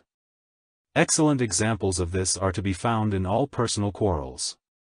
Unless we are possessed of an unusual degree of self-awareness, we shall never see through our projections but must always succumb to them, because the mind in its natural state presupposes the existence of such projections. It is the natural and given thing for unconscious contents to be projected. In a comparatively primitive person this creates that characteristic relationship to the object which Lévi-Bruhl has fittingly called mystic identity or participation mystique. 12 Thus every normal person of our time, who is not reflective beyond the average, is bound to his environment by a whole system of projections. So long as all goes well, he is totally unaware of the compulsive, i.e., magical or mystical, character of these relationships. But if a paranoid disturbance sets in, then these unconscious relationships turn into so many compulsive ties, decked out, as a rule, with the same unconscious material that formed the content of these projections during the normal state. So long as the libido can use these projections as agreeable and convenient bridges to the world, they will alleviate life in a positive way. But as soon as the libido wants to strike out on another path, and for this purpose begins running back along the previous bridges of projection, they will work as the greatest hindrances it is possible to imagine, for they effectively prevent any real detachment from the former object. We then witness the characteristic phenomenon of a person trying to devalue the former object as much as possible in order to detach his libido from it. But as the previous identity is due to the projection of subjective contents, complete and final detachment can only take place when the imago that mirrored itself in the object is restored, together with its meaning, to the subject. This restoration is achieved through conscious recognition of the projected content, that is, by acknowledging the symbolic value of the object. The frequency of such projections is as certain as the fact that they are never seen through. That being so, it is hardly surprising that the naive person takes it as self-evident from the start that when he dreams of Mr. X, this dream image is identical with the real Mr. X. It is an assumption that is entirely in accord with his ordinary, uncritical conscious attitude, which makes no distinction between the object as such and the idea one has of it. But there is no denying that, looked at critically, the dream image has only an outward and very limited connection with the object. In reality, it is a complex of psychic factors that has fashioned itself, albeit under the influence of certain external stimuli, and therefore consists mainly of subjective factors that are peculiar to the subject and often have very little to do with the real object. We understand another person in the same way as we understand, or seek to understand, ourselves. What we do not understand in ourselves we do not understand in the other person either. So there is plenty to ensure that his image will be for the most part subjective. As we know, even an intimate friendship is no guarantee of objective knowledge. Now if one begins, as the Freudian school does, by taking the manifest content of the dream as unreal or symbolical, and explains that though the dream speaks of a church spire it really means a phallus, then it is only a step to saying that the dream often speaks of sexuality but does not always mean it, and equally, that the dream often speaks of the father but really means the dreamer himself. Our imagos are constituents of our minds, and if our dreams reproduce certain ideas, these ideas are primarily our ideas, in the structure of which our whole being is interwoven. They are subjective factors, grouping themselves as they do in the dream, and expressing this or that meaning, not for extraneous reasons but from the most intimate promptings of our psyche. The whole dream work is essentially subjective, and a dream is a theater in which the dreamer is himself the scene, the player, the prompter, the producer, the author, the public, and the critic. This simple truth forms the basis for a conception of the dream's meaning which I have called interpretation on the subjective level. Such an interpretation, as the term implies, conceives all the figures in the dream as personified features of the dreamer's own personality. This view has aroused a considerable amount of resistance. One line of argument appeals to the naive assumption we have just mentioned, concerning Mr. X. Another argument is based on the question of principle, which is the more important, the objective level or the subjective level? I can really think of no valid objection to the theoretical probability of a subjective level. But the second problem is considerably more difficult. For just as the image of an object is composed subjectively on the one side, it is conditioned objectively on the other side. When I reproduce it in myself, I am producing something that is determined as much subjectively as objectively. In order to decide which side predominates in any given case, it must first be shown whether the image is reproduced for its subjective or for its objective significance. If, therefore, I dream of a person with whom I am connected by a vital interest, the interpretation on the objective level will certainly be nearer to the truth than the other. But if I dream of a person who is not important to me in reality, then interpretation on the subjective level will be nearer the truth. It is, however, possible, and this happens very frequently in practice, that the dreamer will at once associate this unimportant person with someone with whom he is connected by a strong emotion or affect. Formerly one would have said, the unimportant figure has been thrust forward in the dream intentionally, in order to cover up the painfulness of the other figure. In that case I would follow the path of nature and say, in the dream that highly emotional reminiscence has obviously been replaced by the unimportant figure of Mr. X, hence interpretation on the subjective level would be nearer the truth. To be sure, the substitution achieved by the dream amounts to a repression of the painful reminiscence. But if this reminiscence can be thrust aside so easily, it cannot be all that important. The substitution shows that this personal effect allows itself to be depersonalized. I can therefore rise above it and shall not get myself back into the personal, emotional situation again by devaluing the depersonalization achieved by the dream as a mere repression. I think I am acting more correctly if I regard the replacement of the painful figure by an unimportant one as a depersonalization of the previously personal effect. In this way the effect, or the corresponding sum of libido, has become impersonal, freed from its personal attachment to the object, and I can now shift the previous real conflict onto the subjective plane and try to understand to what extent it is an exclusively subjective conflict. I would like, for clarity's sake, to illustrate this by a short example. I once had a personal conflict with a Mr. A, in the course of which I gradually came to the conclusion that the fault was more on his side than on mine. About this time I had the following dream. I consulted a lawyer on a certain matter, and to my boundless astonishment he demanded a fee of no less than 5,000 francs for the consultation, which I strenuously resisted. The lawyer was an unimportant reminiscence from my student days. But the student period was important because at that time I got into many arguments and disputes. With a surge of affect, I associated the brusque manner of the lawyer with the personality of Mr. A and also with the continuing conflict. I could now proceed on the objective level and say, Mr. A is hiding behind the lawyer, therefore Mr. A is asking too much of me. He is in the wrong. Shortly before this dream a poor student approached me for a loan of 5,000 francs. Thus Mr. A is a poor student, in need of help and incompetent, because he is at the beginning of his studies. Such a person has no right to make any demands or have any opinions. That, then, would be the wish fulfillment. My opponent would be gently devalued and pushed aside, and my peace of mind would be preserved. But in reality I woke up at this point with the liveliest effect, furious with the lawyer for his presumption. So I was not in the least calmed by the wish fulfillment. Sure enough, behind the lawyer is the unpleasant affair with Mr. A. But it is significant that the dream should dig up that unimportant jurist from my student days. I associate lawyer with lawsuit, being in the right, self-righteousness, and hence with that memory from my student days when, right or wrong, I often defended my thesis tenaciously, obstinately, self-righteously, in order at least to win for myself the appearance of superiority by fighting for it.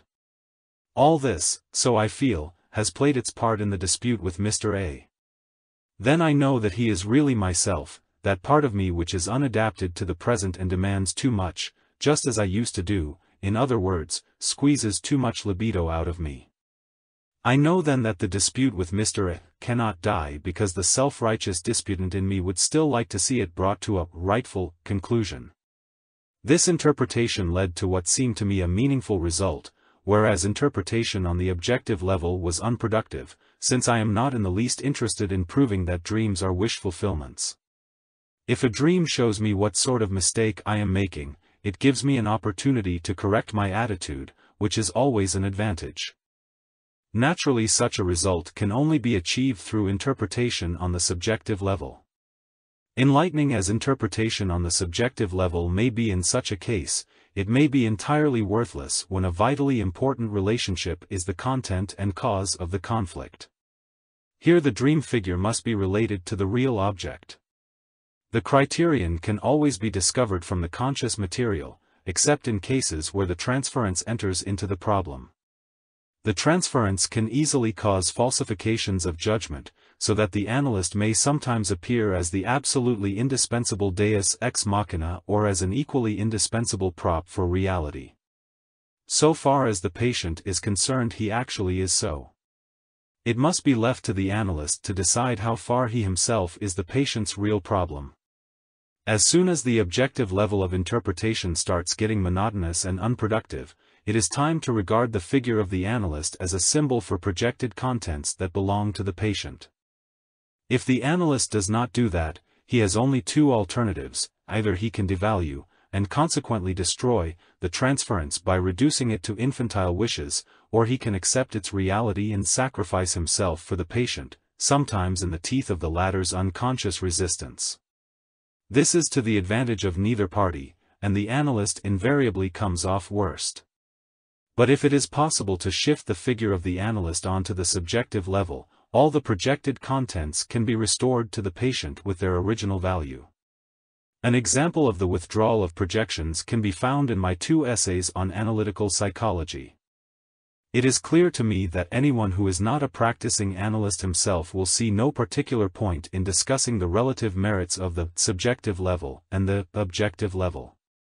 But the more deeply we penetrate into the problem of dreams, the more the technical aspects of practical treatment have to be taken into account. In this regard, necessity is indeed the mother of invention, for the analyst must constantly strive to develop his techniques in such a way that they can be of help even in the most difficult cases. We owe it to the difficulties presented by the daily treatment of the sick that we were driven to formulate views which shake the foundations of our everyday beliefs. Although it is a truism to say that an imago is subjective, this statement nevertheless has a somewhat philosophical ring that sounds unpleasant to certain ears. Why this should be so is immediately apparent from what was said above, that the naive mind at once identifies the imago with the object. Anything that disturbs this assumption has an irritating effect on this class of people. The idea of a subjective level is equally repugnant to them because it disturbs the naive assumption that conscious contents are identical with objects. As events in wartime have clearly shown, our mentality is distinguished by the shameless naivete with which we judge our enemy, and in the judgment we pronounce upon him we unwittingly reveal our own defects, we simply accuse our enemy of our own unadmitted faults. We see everything in the other, we criticize and condemn the other, we even want to improve and educate the other. There is no need for me to adduce case material to prove this proposition, the most convincing proof can be found in every newspaper. But it is quite obvious that what happens on a large scale can also happen on a small scale in the individual. Our mentality is still so primitive that only certain functions and areas have outgrown the primary mystic identity with the object. Primitive man has a minimum of self-awareness combined with a maximum of attachment to the object. Hence the object can exercise a direct magical compulsion upon him. All primitive magic and religion are based on these magical attachments, which simply consist in the projection of unconscious contents into the object. Self-awareness gradually developed out of this initial state of identity and went hand in hand with the differentiation of subject and object. This differentiation was followed by the realization that certain qualities which, formerly, were naively attributed to the object are in reality subjective contents. Although the men of antiquity no longer believed that they were red cockatoos or brothers to the crocodile, they were still enveloped in magical fantasies. In this respect, it was not until the Age of Enlightenment that any essential advance was made. But as everyone knows, our self-awareness is still a long way behind our actual knowledge. When we allow ourselves to be irritated out of our wits by something, let us not assume that the cause of our irritation lies simply and solely outside us, in the irritating thing or person. In that way we endow them with the power to put us into the state of irritation, and possibly even one of insomnia or indigestion. We then turn round and unhesitatingly condemn the object of offense, while all the time we are raging against an unconscious part of ourselves which is projected into the exasperating object. Such projections are legion. Some of them are favorable, serving as bridges for easing off the libido, some of them are unfavorable, but in practice these are never regarded as obstacles because the unfavorable projections usually settle outside our circle of intimate relationships. To this the neurotic is an exception. Consciously or unconsciously, he has such an intensive relationship to his immediate surroundings that he cannot prevent even the unfavorable projections from flowing into the objects closest to him and arousing conflicts. He is therefore compelled, if he wants to be cured, to gain insight into his primitive projections to a far higher degree than the normal person does. It is true that the normal person makes the same projections, but they are better distributed. For the favorable ones the object is close at hand, for the unfavorable ones it is at a distance. It is the same for the primitive, anything strange is hostile and evil. This line of division serves a purpose, which is why the normal person feels under no obligation to make these projections conscious, although they are dangerously illusory. War psychology has made this abundantly clear: everything my country does is good, everything the others do is bad. The center of all iniquity is invariably found to lie a few miles behind the enemy lines. Because the individual has this same primitive psychology, every attempt to bring these age-old projections to consciousness is felt as irritating.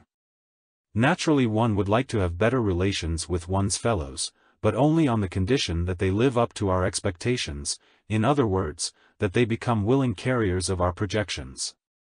Yet if we make ourselves conscious of these projections, it may easily act as an impediment to our relations with others, for there is then no bridge of illusion across which love and hate can stream off so relievingly, and no way of disposing so simply and satisfactorily of all those alleged virtues that are intended to edify and improve others.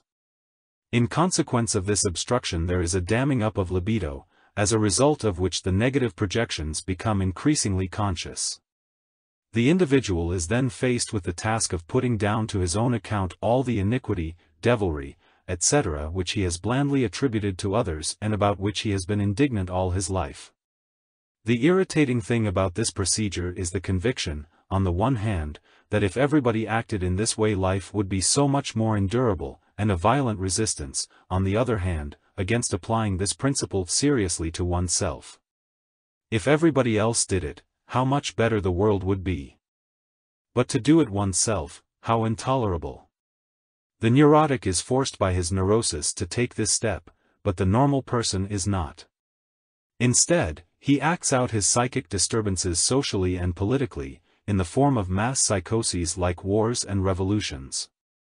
The real existence of an enemy upon whom one can foist off everything evil is an enormous relief to one's conscience. You can then at least say, without hesitation, who the devil is. You are quite certain that the cause of your misfortune is outside, and not in your own attitude. Once you have accepted the somewhat disagreeable consequences of interpretation on the subjective level, however, the misgiving forces itself on you that it is surely impossible that all the bad qualities which irritate you in others should belong to you. By that token the great moralist, the fanatical educationist and world improver, would be the worst of all. Much could be said about the close proximity of good and evil, and even more about the direct relations between pairs of opposites, but that would lead us too far from our theme. The interpretation on the subjective level should not, of course, be carried to extremes. It is simply a question of a rather more critical examination of what is pertinent and what is not. Something that strikes me about the object may very well be a real property of that object. But the more subjective and emotional this impression is, the more likely it is that the property will be a projection. Yet here we must make a not unimportant distinction, between the quality actually present in the object, without which a projection could not take place, and the value, significance, or energy of this quality. It is not impossible for a quality to be projected upon the object of which the object shows barely any trace in reality, for instance, the primitive projection of magical qualities into inanimate objects. But it is different with the ordinary projection of traits of character or momentary attitudes. Here it frequently happens that the object offers a hook to the projection, and even lures it out. This is generally the case when the object himself is not conscious of the quality in question. In that way it works directly upon the unconscious of the projetant. For all projections provoke counter-projections when the object is unconscious of the quality projected upon it by the subject, in the same way that a transference is answered by a counter-transference from the analyst when it projects a content of which he is unconscious but which nevertheless exists in him. The counter-transference is then just as useful and meaningful, or as much of a hindrance, as the transference of the patient, according to whether or not it seeks to establish that better rapport which is essential for the realization of certain unconscious contents. Like the transference, the counter-transference is compulsive, a forcible tie, because it creates a mystical or unconscious identity with the object. Against these unconscious ties there are always resistances, conscious resistances if the subject's attitude allows him to give his libido only voluntarily, but not to have it coaxed or forced out of him. Unconscious resistances if he likes nothing better than having his libido taken away from him. Thus transference and countertransference, if their contents remain unconscious, create abnormal and untenable relationships which aim at their own destruction. But even supposing some trace of the projected quality can be found in the object, the projection still has a purely subjective significance in practice and recoils upon the subject, because it gives an exaggerated value to whatever trace of that quality was present in the object. When the projection corresponds to a quality actually present in the object, the projected content is nevertheless present in the subject too, where it forms a part of the object imago. The object imago itself is a psychological entity that is distinct from the actual perception of the object. It is an image existing independently of, and yet based on, all perception. 17 And the relative autonomy of this image remains unconscious so long as it coincides with the actual behavior of the object. The autonomy of the imago is therefore not recognized by the conscious mind and is unconsciously projected on the object. In other words, it is contaminated with the autonomy of the object. This naturally endows the object with a compelling reality in relation to the subject and gives it an exaggerated value. This value springs from the projection of the imago on the object, from its a priori identity with it, with the result that the outer object becomes at the same time an inner one. In this way the outer object can exert, via the unconscious, a direct psychic influence on the subject, since, by virtue of its identity with the imago, it has so to speak a direct hand in the psychic mechanism of the subject. Consequently the object can gain magical power over the subject. Excellent examples of this can be found among primitives, who treat their children or any other objects with souls exactly as they treat their own psyches. They dare not do anything to them for fear of offending the soul of the child or object. That is why the children are given as little education as possible until the age of puberty, when suddenly a belated education is thrust upon them, often a rather gruesome one. I have just said that the autonomy of the imago remains unconscious because it is identified with that of the object. The death of the object would, accordingly, be bound to produce remarkable psychological effects, since the object does not disappear completely but goes on existing in intangible form. This is indeed the case. The unconscious imago, which no longer has an object to correspond to it, becomes a ghost and now exerts influences on the subject which cannot be distinguished in principle from psychic phenomena. The subject's unconscious projections, which canalized unconscious contents into the imago and identified it with the object, outlive the actual loss of the object and play an important part in the life of primitives as well as of all civilized peoples past and present. These phenomena offer striking proof of the autonomous existence of the object imagos in the unconscious. They are evidently in the unconscious because they have never been consciously differentiated from the object. Every advance, every conceptual achievement of mankind, has been connected with an advance in self-awareness. Man differentiated himself from the object and faced nature as something distinct from her. Any reorientation of psychological attitude will have to follow the same road. It is evident that the identity of the object with the subjective imago gives it a significance which does not properly belong to it but which it has possessed from time immemorial. This identity is the original state of things. For the subject, however, it is a primitive condition, which can last only so long as it does not lead to serious inconvenience. Overvaluation of the object is one of the things most liable to prejudice the development of the subject.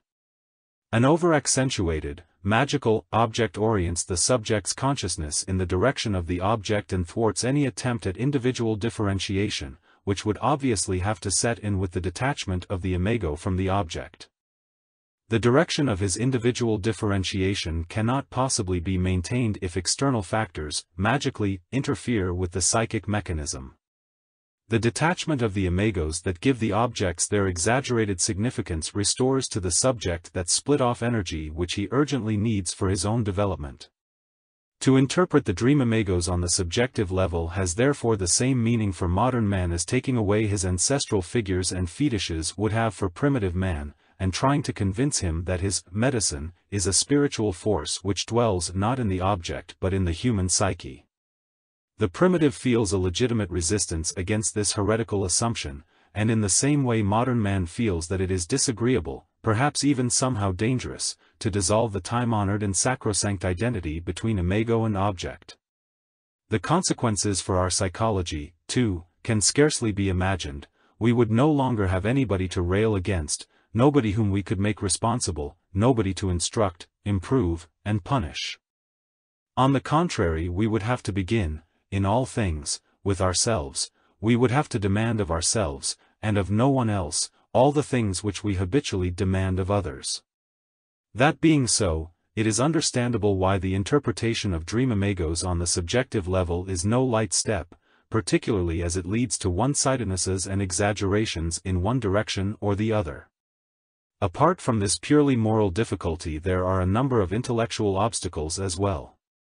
It has often been objected that interpretation on the subjective level is a philosophical problem and that the application of this principle verges on a Weltanschauung and therefore ceases to be scientific.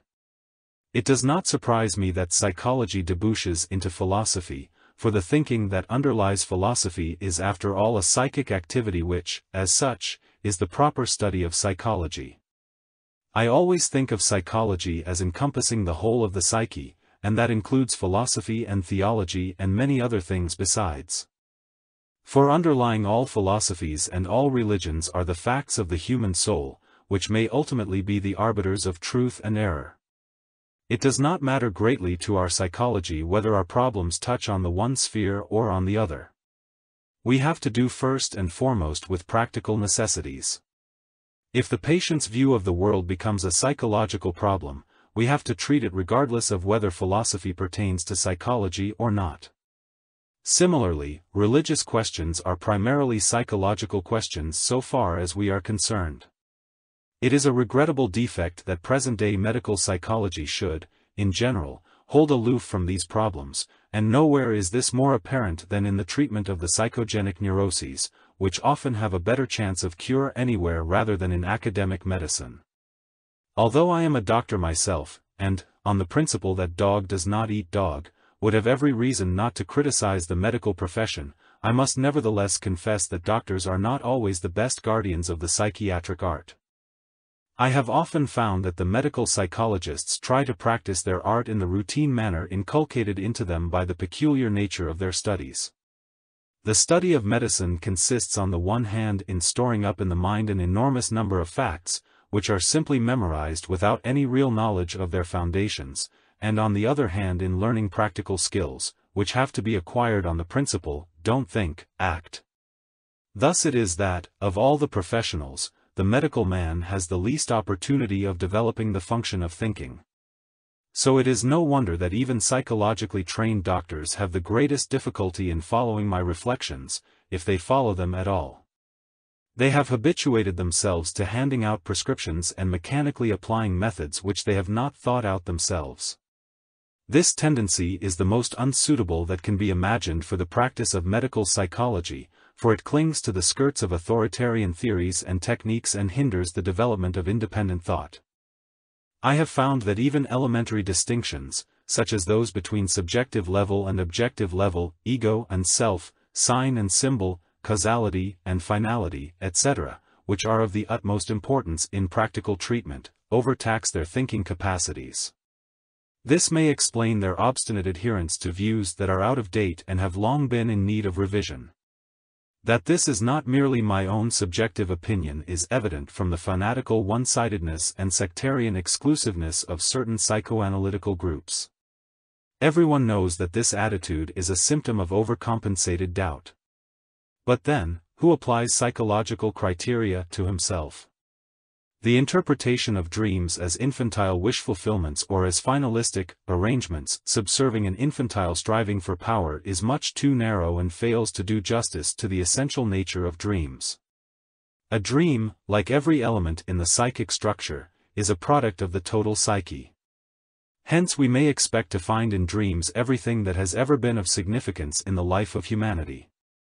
Just as human life is not limited to this or that fundamental instinct, but builds itself up from a multiplicity of instincts, needs, desires, and physical and psychic conditions, etc., so the dream cannot be explained by this or that element in it, however beguilingly simple such an explanation may appear to be. We can be certain that it is incorrect, because no simple theory of instinct will ever be capable of grasping the human psyche, that mighty and mysterious thing, nor, consequently, its exponent, the dream. In order to do anything like justice to dreams, we need an interpretive equipment that must be laboriously fitted together from all branches of the humane sciences. Critics have sometimes accused me outright of philosophical, or even theological, tendencies, in the belief that I want to explain everything philosophically, and that my psychological views are metaphysical. 18 But I use certain philosophical, religious, and historical material for the exclusive purpose of illustrating the psychological facts. If, for instance, I make use of a God concept or an equally metaphysical concept of energy, I do so because they are images which have been found in the human psyche from the beginning. I find I must emphasize over and over again that neither the moral order, nor the idea of God, nor any religion has dropped into man's lap from outside, straight down from heaven, as it were, but that he contains all this in nous within himself, and for this reason can produce it all out of himself. It is therefore idle to think that nothing but enlightenment is needed to dispel these phantoms. The ideas of the moral order and of God belong to the ineradicable substrate of the human soul. That is why any honest psychology, which is not blinded by the garish conceits of enlightenment, must come to terms with these facts. They cannot be explained away and killed with irony. In physics we can do without a God image, but in psychology it is a definite fact that has got to be reckoned with, just as we have to reckon with affect, instinct, mother, etc. It is the fault of the everlasting contamination of object and imago that people can make no conceptual distinction between God and God image, and therefore think that when one speaks of the God image, one is speaking of God and offering theological explanations. It is not for psychology, as a science, to demand a hypostatization of the God image. But, the facts being what they are, it does have to reckon with the existence of a God image. In the same way it reckons with instinct but does not deem itself competent to say what instinct really is. The psychological factor thereby denoted is clear to everyone, just as it is far from clear what that factor is in itself. It is equally clear that the God image corresponds to a definite complex of psychological facts, and is thus a quantity which we can operate with. But what God is in himself remains a question outside the competence of all psychology. I regret having to repeat such elementary truths. Herewith I have said pretty well all I have to say about the general aspects of dream psychology. I have purposely refrained from going into details. This must be reserved for studies of case material. Our discussion of the general aspects has led us to wider problems which are unavoidable in speaking of dreams.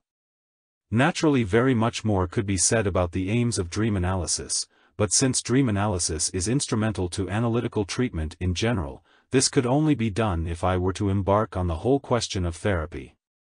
But a thoroughgoing description of the therapy would require a number of preliminary studies that tackled the problem from different sides. This question is an exceedingly complex one, despite the fact that certain authors outdo one another in simplifications and try to make us believe that the known roots of the illness can be extracted with the utmost simplicity. I must warn against all such frivolous undertakings. I would rather see serious minds settling down to discuss, thoroughly and conscientiously, the great problems which analysis has brought in its train. It is really high time academic psychologists came down to earth and wanted to hear about the human psyche as it really is and not merely about laboratory experiments. It is insufferable that professors should forbid their students to have anything to do with analytical psychology, that they should prohibit the use of analytical concepts and accuse our psychology of taking account, in an unscientific manner, of everyday experiences. I know that psychology in general could derive the greatest benefit from a serious study of the dream problem once it could rid itself of the unjustified lay prejudice that dreams are caused solely by somatic stimuli. This overrating of the somatic factor in psychiatry is one of the basic reasons why psychopathology has made no advances unless directly fertilized by analytical procedures. The dogma that mental diseases are diseases of the brain is a hangover from the materialism of the 1870s. It has become a prejudice which hinders all progress, with nothing to justify it. Even if it were true that all mental diseases are diseases of the brain, that would still be no reason for not investigating the psychic side of the disease. But the prejudice is used to discredit at the outset all attempts in this direction and to strike them dead. Yet the proof that all mental diseases are diseases of the brain has never been furnished and never can be furnished, any more than it can be proved that man thinks or acts as he does because this or that protein has broken down or formed itself in this or that cell. Such a view leads straight to the materialistic gospel: man is what he eats. Those who think in this way conceive our mental life as anabolic and catabolic processes in the brain cells. These processes are necessarily thought of merely as laboratory processes of synthesis and disintegration, for to think of them as living processes is totally impossible so long as we cannot think in terms of the life process itself. But that is how we would have to think of the cell processes if validity were to be claimed for the materialistic view. In that case we would already have passed beyond materialism, for life can never be thought of as a function of matter, but only as a process existing in and for itself, to which energy and matter are subordinate. Life as a function of matter postulates spontaneous generation, and for proof of that we shall have a very long time to wait. We have no more justification for understanding the psyche as a brain process than we have for understanding life in general from a one-sided, arbitrarily materialistic point of view that can never be proved, quite apart from the fact that the very attempt to imagine such a thing is crazy in itself and has always engendered craziness whenever it was taken seriously. We have, on the contrary, to consider the psychic process as psychic and not as an organic cell process. However indignant people may get about metaphysical phantoms, when cell processes are explained vitalistically, they nevertheless continue to regard the physical hypothesis as scientific, although it is no less fantastic. But it fits in with the materialistic prejudice, and therefore every bit of nonsense, provided only that it turns the psychic into the physical, becomes scientifically sacrosanct. Let us hope that the time is not far off when this antiquated relic of ingrained and thoughtless materialism will be eradicated from the minds of our scientists. On the nature of dreams. Medical psychology differs from all other scientific disciplines in that it has to deal with the most complex problems without being able to rely on tested rules of procedure, on a series of verifiable experiments and logically explicable facts. On the contrary, it is confronted with a mass of shifting irrational happenings, for the psyche is perhaps the most baffling and unapproachable phenomenon with which the scientific mind has ever had to deal. Although we must assume that all psychic phenomena are somehow, in the broadest sense, causally dependent, it is advisable to remember at this point that causality is in the last analysis no more than a statistical truth. Therefore we should perhaps do well in certain cases to make allowance for absolute irrationality even if, on heuristic grounds, we approach each particular case by inquiring into its causality. Even then, it is advisable to bear in mind at least one of the classical distinctions, namely that between causa efficiens and causa finalis. In psychological matters, the question, why does it happen, is not necessarily more productive of results than the other question, to what purpose does it happen? Among the many puzzles of medical psychology there is one problem child, the dream. It would be an interesting, as well as difficult, task to examine the dream exclusively in its medical aspects, that is, with regard to the diagnosis and prognosis of pathological conditions. The dream does in fact concern itself with both health and sickness, and since, by virtue of its source in the unconscious, it draws upon a wealth of subliminal perceptions, it can sometimes produce things that are very well worth knowing. This has often proved helpful to me in cases where the differential diagnosis between organic and psychogenic symptoms presented difficulties. For prognosis, too, certain dreams are important. In this field, however, the necessary preliminary studies, such as careful records of case histories and the like, are still lacking. Doctors with psychological training do not as yet make a practice of recording dreams systematically, so as to preserve material which would have a bearing on a subsequent outbreak of severe illness or a lethal issue, in other words, on events which could not be foreseen at the beginning of the record. The investigation of dreams in general is a life work in itself, and their detailed study requires the cooperation of many workers. I have therefore preferred, in this short review, to deal with the fundamental aspects of dream psychology and interpretation in such a way that those who have no experience in this field can at least get some idea of the problem and the method of inquiry. Anyone who is familiar with the material will probably agree with me that a knowledge of fundamentals is more important than an accumulation of case histories, which still cannot make up for lack of experience. The dream is a fragment of involuntary psychic activity, just conscious enough to be reproducible in the waking state. Of all psychic phenomena, the dream presents perhaps the largest number of irrational factors.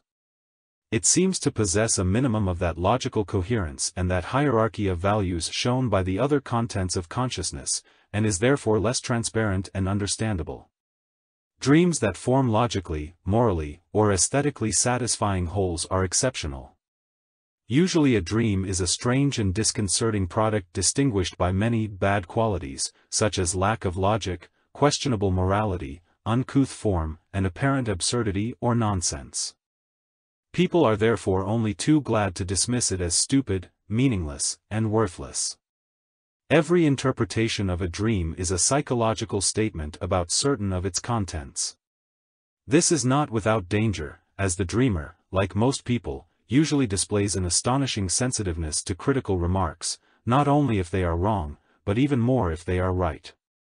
Since it is not possible, except under very special conditions, to work out the meaning of a dream without the collaboration of the dreamer, an extraordinary amount of tact is required not to violate his self-respect unnecessarily.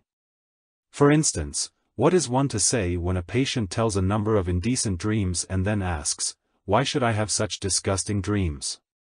To this sort of question it is better to give no answer, since an answer is difficult for several reasons, especially for the beginner, and one is very apt under such circumstances to say something clumsy, above all when one thinks one knows what the answer is.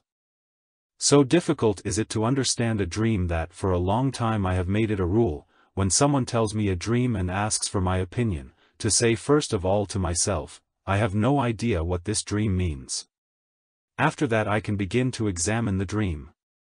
Here the reader will certainly ask, is it worthwhile in any individual case to look for the meaning of a dream, supposing that dreams have any meaning at all and that this meaning can be proved? It is easy to prove that an animal is a vertebrate by laying bare the spine. But how does one proceed to lay bare the inner, meaningful structure of a dream? Apparently the dream follows no clearly determined laws or regular modes of behavior, apart from the well-known, typical, dreams, such as nightmares. Anxiety dreams are not unusual, but they are by no means the rule. Also, there are typical dream motifs known to the layman, such as of flying, climbing stairs or mountains, going about with insufficient clothing, losing your teeth, crowds of people, hotels, railway stations, trains, aeroplanes, automobiles, frightening animals, etc. These motifs are very common but by no means sufficient to confirm the existence of any system in the organization of a dream. Some people have recurrent dreams. This happens particularly in youth, but the recurrence may continue over several decades. These are often very impressive dreams which convince one that they must surely have a meaning. This feeling is justified in so far as one cannot, even taking the most cautious view, avoid the assumption that a definite psychic situation does arise from time to time which causes the dream. But a psychic situation is something that, if it can be formulated, is identical with a definite meaning, provided, of course, that one does not stubbornly hold to the hypothesis that all dreams can be traced back to stomach trouble or sleeping on one's back or the like. Such dreams do indeed tempt one to conjecture some kind of cause. The same is true of so-called typical motifs which repeat themselves frequently in longer series of dreams. Here again it is hard to escape the impression that they mean something. But how do we arrive at a plausible meaning, and how can we confirm the rightness of the interpretation? One method, which, however, is not scientific, would be to predict future happenings from the dreams by means of a dream book and to verify the interpretation by subsequent events, assuming of course that the meaning of dreams lies in their anticipation of the future. Another way to get at the meaning of the dream directly might be to turn to the past and reconstruct former experiences from the occurrence of certain motifs in the dreams. While this is possible to a limited extent, it would have a decisive value only if we could discover in this way something which, though it had actually taken place, had remained unconscious to the dreamer, or at any rate something he would not like to divulge under any circumstances. If neither is the case, then we are dealing simply with memory images whose appearance in the dream is not denied by anyone, and completely irrelevant so far as a meaningful dream function is concerned, since the dreamer could just as well have supplied the information consciously. This unfortunately exhausts the possible ways of proving the meaning of a dream directly. It is Freud's great achievement to have put dream interpretation on the right track. Above all, he recognized that no interpretation can be undertaken without the dreamer.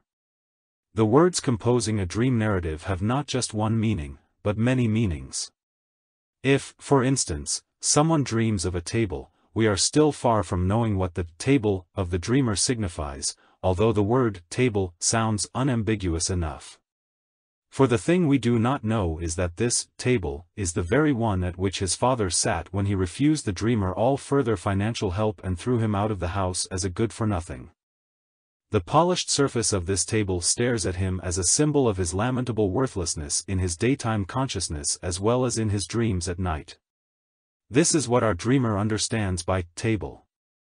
Therefore we need the dreamer's help in order to limit the multiple meanings of words to those that are essential and convincing. That the table stands as a mortifying landmark in the dreamer's life may be doubted by anyone who was not present. But the dreamer does not doubt it, nor do I. Clearly, dream interpretation is in the first place an experience which has immediate validity for only two persons. If, therefore, we establish that the table in the dream means just that fatal table, with all that this implies, then, although we have not explained the dream, we have at least interpreted one important motif of it, that is, we have recognized the subjective context in which the word table is embedded. We arrived at this conclusion by a methodical questioning of the dreamer's own associations. The further procedures to which Freud subjects the dream contents I have had to reject, for they are too much influenced by the preconceived opinion that dreams are the fulfillment of repressed wishes. Although there are such dreams, this is far from proving that all dreams are wish fulfillments, any more than are the thoughts of our conscious psychic life. There is no ground for the assumption that the unconscious processes underlying the dream are more limited and one-sided, in form and content, than conscious processes. One would rather expect that the latter could be limited to known categories, since they usually reflect the regularity or even monotony of the conscious way of life. On the basis of these conclusions and for the purpose of ascertaining the meaning of the dream, I have developed a procedure which I call, taking up the context. This consists in making sure that every shade of meaning which each salient feature of the dream has for the dreamer is determined by the associations of the dreamer himself. I therefore proceed in the same way as I would in deciphering a difficult text. This method does not always produce an immediately understandable result. Often the only thing that emerges, at first, is a hint that looks significant. To give an example, I was working once with a young man who mentioned in his anamnesis that he was happily engaged, and to a girl of good family. In his dreams she frequently appeared in very unflattering guise.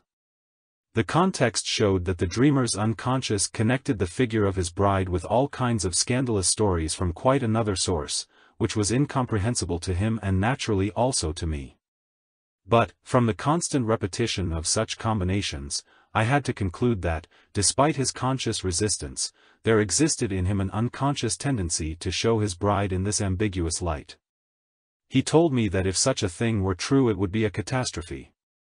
His acute neurosis had set in a short time after his engagement. Although it was something he could not bear to think about, this suspicion of his bride seemed to me a point of such capital importance that I advised him to instigate some inquiries. These showed the suspicion to be well-founded, and the shock of the unpleasant discovery did not kill the patient but, on the contrary, cured him of his neurosis and also of his bride. Thus, although the taking up of the context resulted in an unthinkable meaning and hence in an apparently nonsensical interpretation, it proved correct in the light of facts which were subsequently disclosed. This case is of exemplary simplicity, and it is superfluous to point out that only rarely do dreams have so simple a solution. The examination of the context is, to be sure, a simple, almost mechanical piece of work which has only a preparatory significance.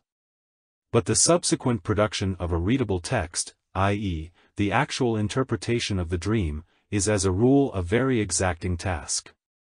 It needs psychological empathy, ability to coordinate, intuition, knowledge of the world and of men, and above all a special canniness, which depends on wide understanding as well as on a certain intelligence du cœur. All these presupposed qualifications, including even the last, are valuable for the art of medical diagnosis in general. No sixth sense is needed to understand dreams. But more is required than routine recipes such as are found in vulgar little dream books, or which invariably develop under the influence of preconceived notions. Stereotyped interpretation of dream motifs is to be avoided. The only justifiable interpretations are those reached through a painstaking examination of the context. Even if one has great experience in these matters, one is again and again obliged, before each dream, to admit one's ignorance and, renouncing all preconceived ideas, to prepare for something entirely unexpected. Even though dreams refer to a definite attitude of consciousness and a definite psychic situation, their roots lie deep in the unfathomably dark recesses of the conscious mind. For want of a more descriptive term, we call this unknown background the unconscious. We do not know its nature in and for itself, but we observe certain effects from whose qualities we venture certain conclusions in regard to the nature of the unconscious psyche. Because dreams are the most common and most normal expression of the unconscious psyche, they provide the bulk of the material for its investigation. Since the meaning of most dreams is not in accord with the tendencies of the conscious mind but shows peculiar deviations, we must assume that the unconscious, the matrix of dreams, has an independent function. This is what I call the autonomy of the unconscious. The dream not only fails to obey our will but very often stands in flagrant opposition to our conscious intentions. The opposition need not always be so marked. Sometimes the dream deviates only a little from the conscious attitude and introduces only slight modifications. Occasionally it may even coincide with conscious contents and tendencies. When I attempted to express this behavior in a formula, the concept of compensation seemed to me the only adequate one, for it alone is capable of summing up all the various ways in which a dream behaves. Compensation must be strictly distinguished from complementation. The concept of a complement is too narrow and too restricting. It does not suffice to explain the function of dreams, because it designates a relationship in which two things supplement one another more or less mechanically. Compensation, on the other hand, as the term implies, means balancing and comparing different data or points of view so as to produce an adjustment or a rectification. In this regard there are three possibilities. If the conscious attitude to the life situation is in large degree one-sided, then the dream takes the opposite side. If the conscious has a position fairly near the middle, the dream is satisfied with variations. If the conscious attitude is correct, then the dream coincides with and emphasizes this tendency, though without forfeiting its peculiar autonomy. As one never knows with certainty how to evaluate the conscious situation of a patient, dream interpretation is naturally impossible without questioning the dreamer. But even if we know the conscious situation, we know nothing of the attitude of the unconscious. As the unconscious is the matrix not only of dreams but also of psychogenic symptoms, the question of the attitude of the unconscious is of great practical importance. The unconscious, not caring whether I and those about me feel my attitude to be right, may, so to speak, be of another mind. This, especially in the case of a neurosis, is not a matter of indifference, as the unconscious is quite capable of bringing about all kinds of unwelcome disturbances, by mistake, often with serious consequences, or of provoking neurotic symptoms. These disturbances are due to lack of harmony between conscious and unconscious. Normally, as we say, such harmony should be present. The fact is, however, that very frequently it is simply not there, and this is the reason for a vast number of psychogenic misfortunes ranging from severe accidents and illness to harmless slips of the tongue. We owe our knowledge of these relationships to the work of Freud. Although in the great majority of cases compensation aims at establishing a normal psychological balance and thus appears as a kind of self-regulation of the psychic system, one must not forget that under certain circumstances and in certain cases, for instance, in latent psychoses, compensation may lead to a fatal outcome owing to the preponderance of destructive tendencies. The result is suicide or some other abnormal action, apparently preordained in the life pattern of certain hereditarily tainted individuals. In the treatment of neurosis, the task before us is to re-establish an approximate harmony between conscious and unconscious. This, as we know, can be achieved in a variety of ways, from living a natural life, persuasive reasoning, strengthening the will, to analysis of the unconscious. Because the simpler methods so often fail and the doctor does not know how to go on treating the patient, the compensatory function of dreams offers welcome assistance. I do not mean that the dreams of modern people indicate the appropriate method of healing, as was reported of the incubation dreams dreamt in the temples of Aesculapius. They do, however, illuminate the patient's situation in a way that can be exceedingly beneficial to health. They bring him memories, insights, experiences, awaken dormant qualities in the personality, and reveal the unconscious element in his relationships. So it seldom happens that anyone who has taken the trouble to work over his dreams with qualified assistance for a longer period of time remains without enrichment and a broadening of his mental horizon. Just because of their compensatory behavior, a methodical analysis of dreams discloses new points of view and new ways of getting over the dreaded impasse. The term compensation naturally gives us only a very general idea of the function of dreams. But if, as happens in long and difficult treatments, the analyst observes a series of dreams often running into hundreds, there gradually forces itself upon him a phenomenon which, in an isolated dream, would remain hidden behind the compensation of the moment. This phenomenon is a kind of developmental process in the personality itself. At first it seems that each compensation is a momentary adjustment of one-sidedness or an equalization of disturbed balance. But with deeper insight and experience, these apparently separate acts of compensation arrange themselves into a kind of plan. They seem to hang together and in the deepest sense to be subordinated to a common goal, so that a long dream series no longer appears as a senseless string of incoherent and isolated happenings, but resembles the successive steps in a planned and orderly process of development. I have called this unconscious process spontaneously expressing itself in the symbolism of a long dream series the individuation process. Here, more than anywhere else in a discussion of dream psychology, illustrative examples would be desirable.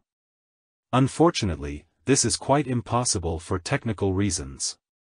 I must therefore refer the reader to my book Psychology and Alchemy, which contains an investigation into the structure of a dream series with special reference to the individuation process. The question whether a long series of dreams recorded outside the analytical procedure would likewise reveal a development aiming at individuation is one that cannot be answered at present for lack of the necessary material. The analytical procedure, especially when it includes a systematic dream analysis, is a process of quickened maturation, as Stanley Hall once aptly remarked. It is therefore possible that the motifs accompanying the individuation process appear chiefly and predominantly in dream series recorded under analysis, whereas in extra-analytical dream series they occur only at much greater intervals of time. I have mentioned before that dream interpretation requires, among other things, specialized knowledge. While I am quite ready to believe that an intelligent layman with some psychological knowledge and experience of life could, with practice, diagnose dream compensation correctly, I consider it impossible for anyone without knowledge of mythology and folklore and without some understanding of the psychology of primitives and of comparative religion to grasp the essence of the individuation process, which, according to all we know, lies at the base of psychological compensation. Not all dreams are of equal importance. Even primitives distinguish between little and big dreams, or, as we might say, insignificant and significant dreams. Looked at more closely, little dreams are the nightly fragments of fantasy coming from the subjective and personal sphere, and their meaning is limited to the affairs of every day. That is why such dreams are easily forgotten, just because their validity is restricted to the day-to-day fluctuations of the psychic balance. Significant dreams, on the other hand, are often remembered for a lifetime, and not infrequently prove to be the richest jewel in the treasure house of psychic experience.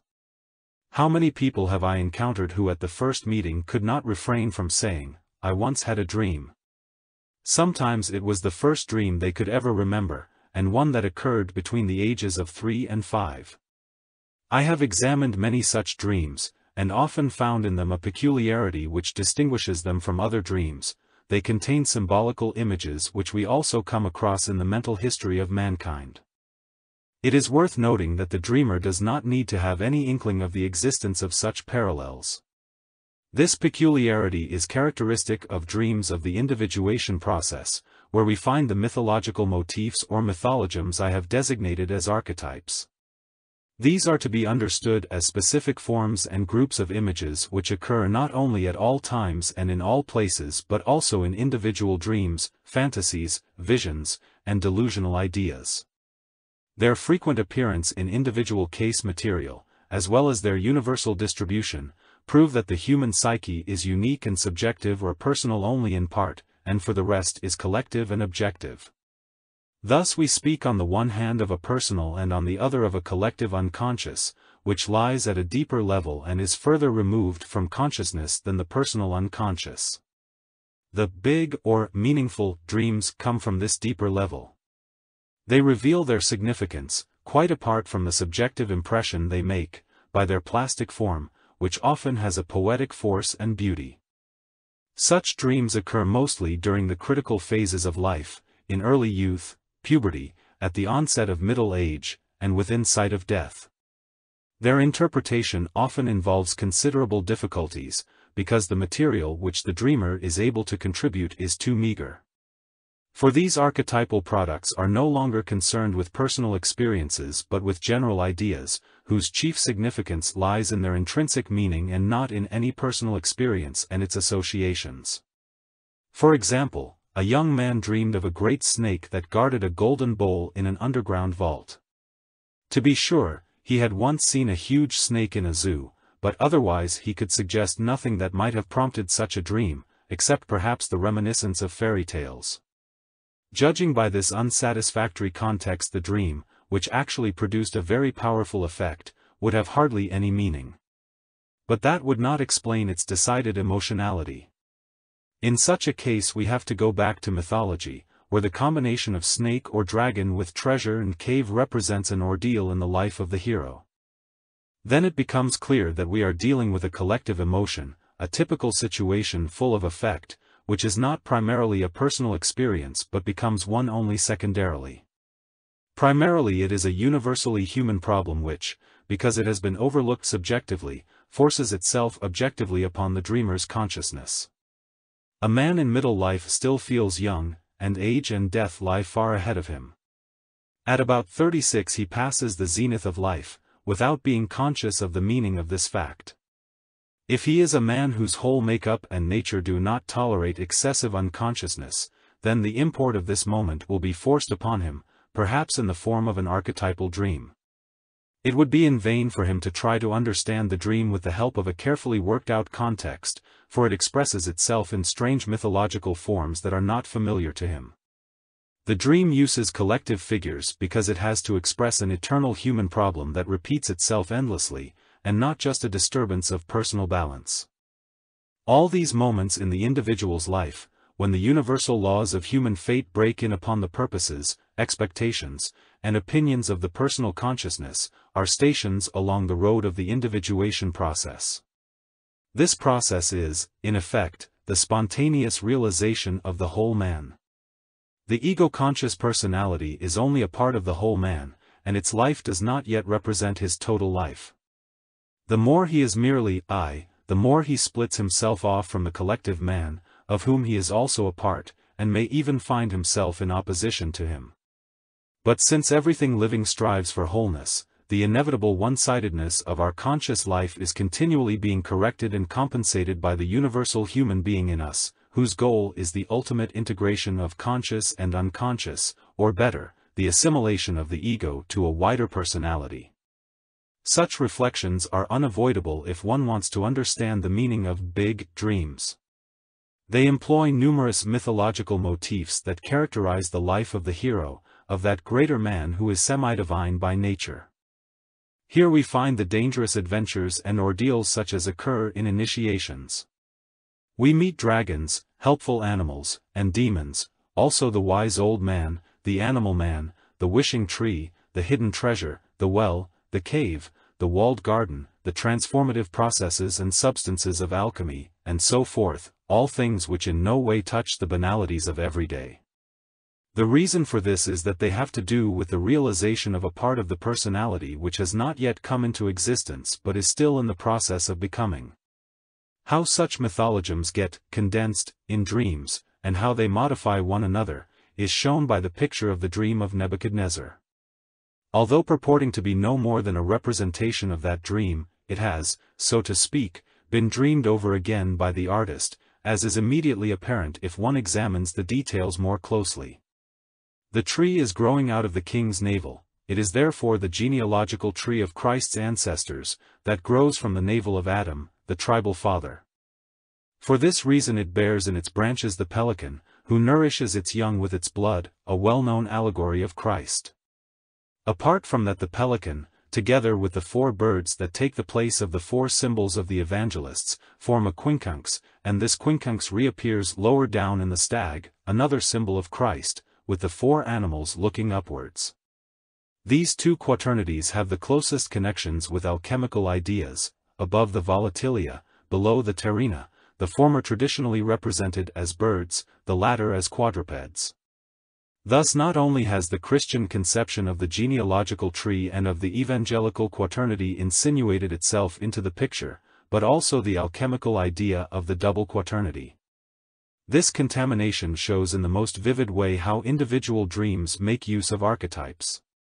The archetypes are condensed, interwoven, and blended not only with one another, but also with unique individual elements. But if dreams produce such essential compensations, why are they not understandable? I have often been asked this question.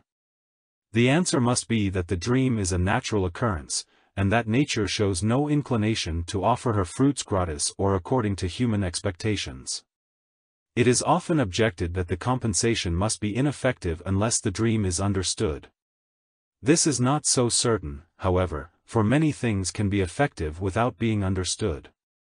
But there is no doubt that we can enhance its effect considerably by understanding the dream, and this is often necessary because the voice of the unconscious so easily goes unheard.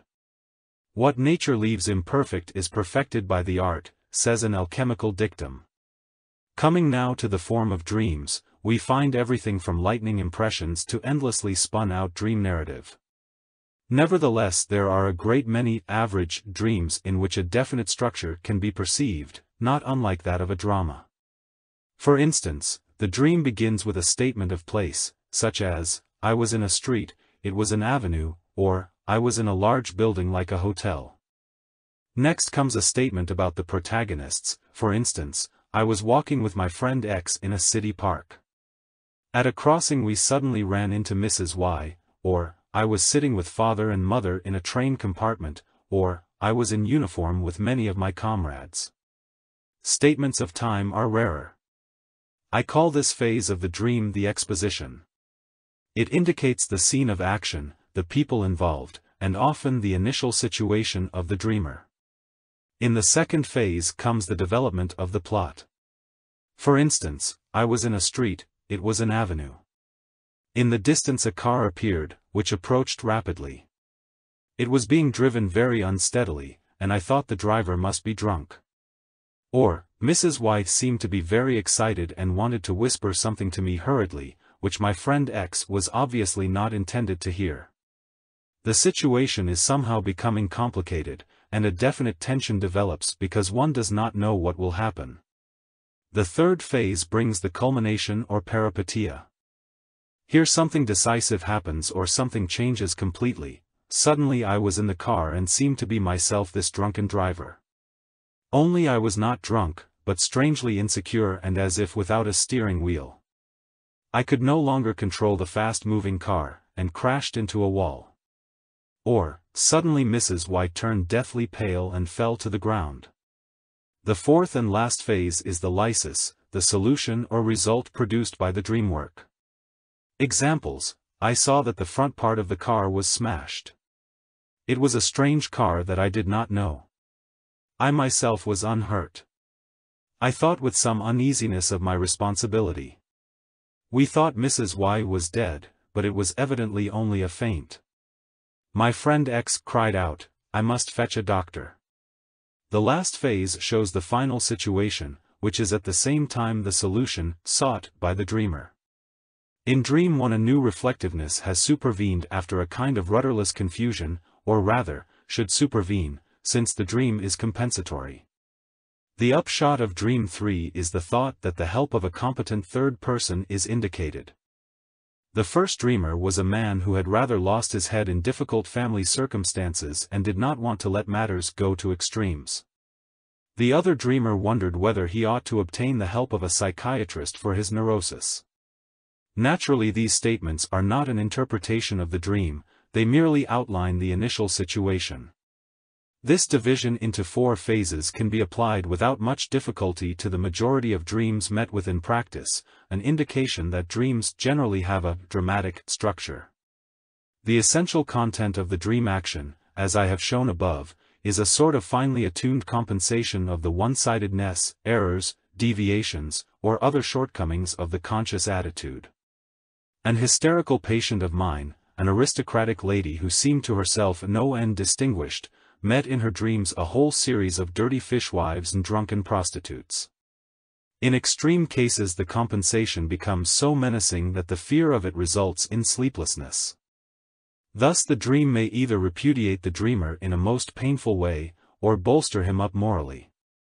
The first is likely to happen to people who, like the last-mentioned patient, have too good an opinion of themselves, the second to those whose self-valuation is too low. Occasionally, however, the arrogant person is not simply humiliated in the dream, but is raised to an altogether improbable and absurd eminence, while the all-too-humble individual is just as improbably degraded, in order to rub it in, as the English say. Many people who know something, but not enough, about dreams and their meaning, and who are impressed by their subtle and apparently intentional compensation, are liable to succumb to the prejudice that the dream actually has a moral purpose, that it warns, rebukes, comforts, foretells the future, etc. If one believes that the unconscious always knows best, one can easily be betrayed into leaving the dreams to take the necessary decisions, and is then disappointed when the dreams become more and more trivial and meaningless.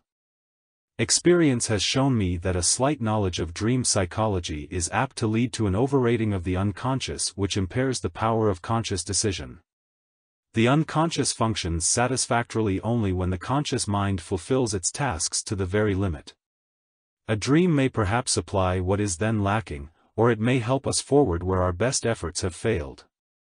If the unconscious really were superior to consciousness, it would be difficult to see wherein the advantage of consciousness lay, or why it should ever have come into being as a necessary element in the scheme of evolution. If it were nothing but a lusus naturae, the fact of our conscious awareness of the world and of our own existence would be without meaning.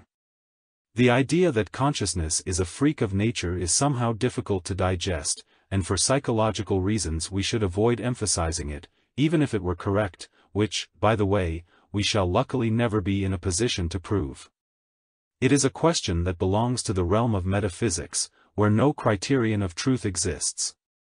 However, this is in no way to underestimate the fact that metaphysical views are of the utmost importance for the well-being of the human psyche. In the study of dream psychology we encounter far-reaching philosophical and even religious problems to the understanding of which the phenomenon of dreams has already made decisive contributions. But we cannot boast that we are, at present, in possession of a generally satisfying theory or explanation of this complicated phenomenon. We still know far too little about the nature of the unconscious psyche for that. In this field there is still an infinite amount of patient and unprejudiced work to be done, which no one will begrudge. For the purpose of research is not to imagine that one possesses the theory which alone is right, but, doubting all theories, to approach gradually nearer to the truth.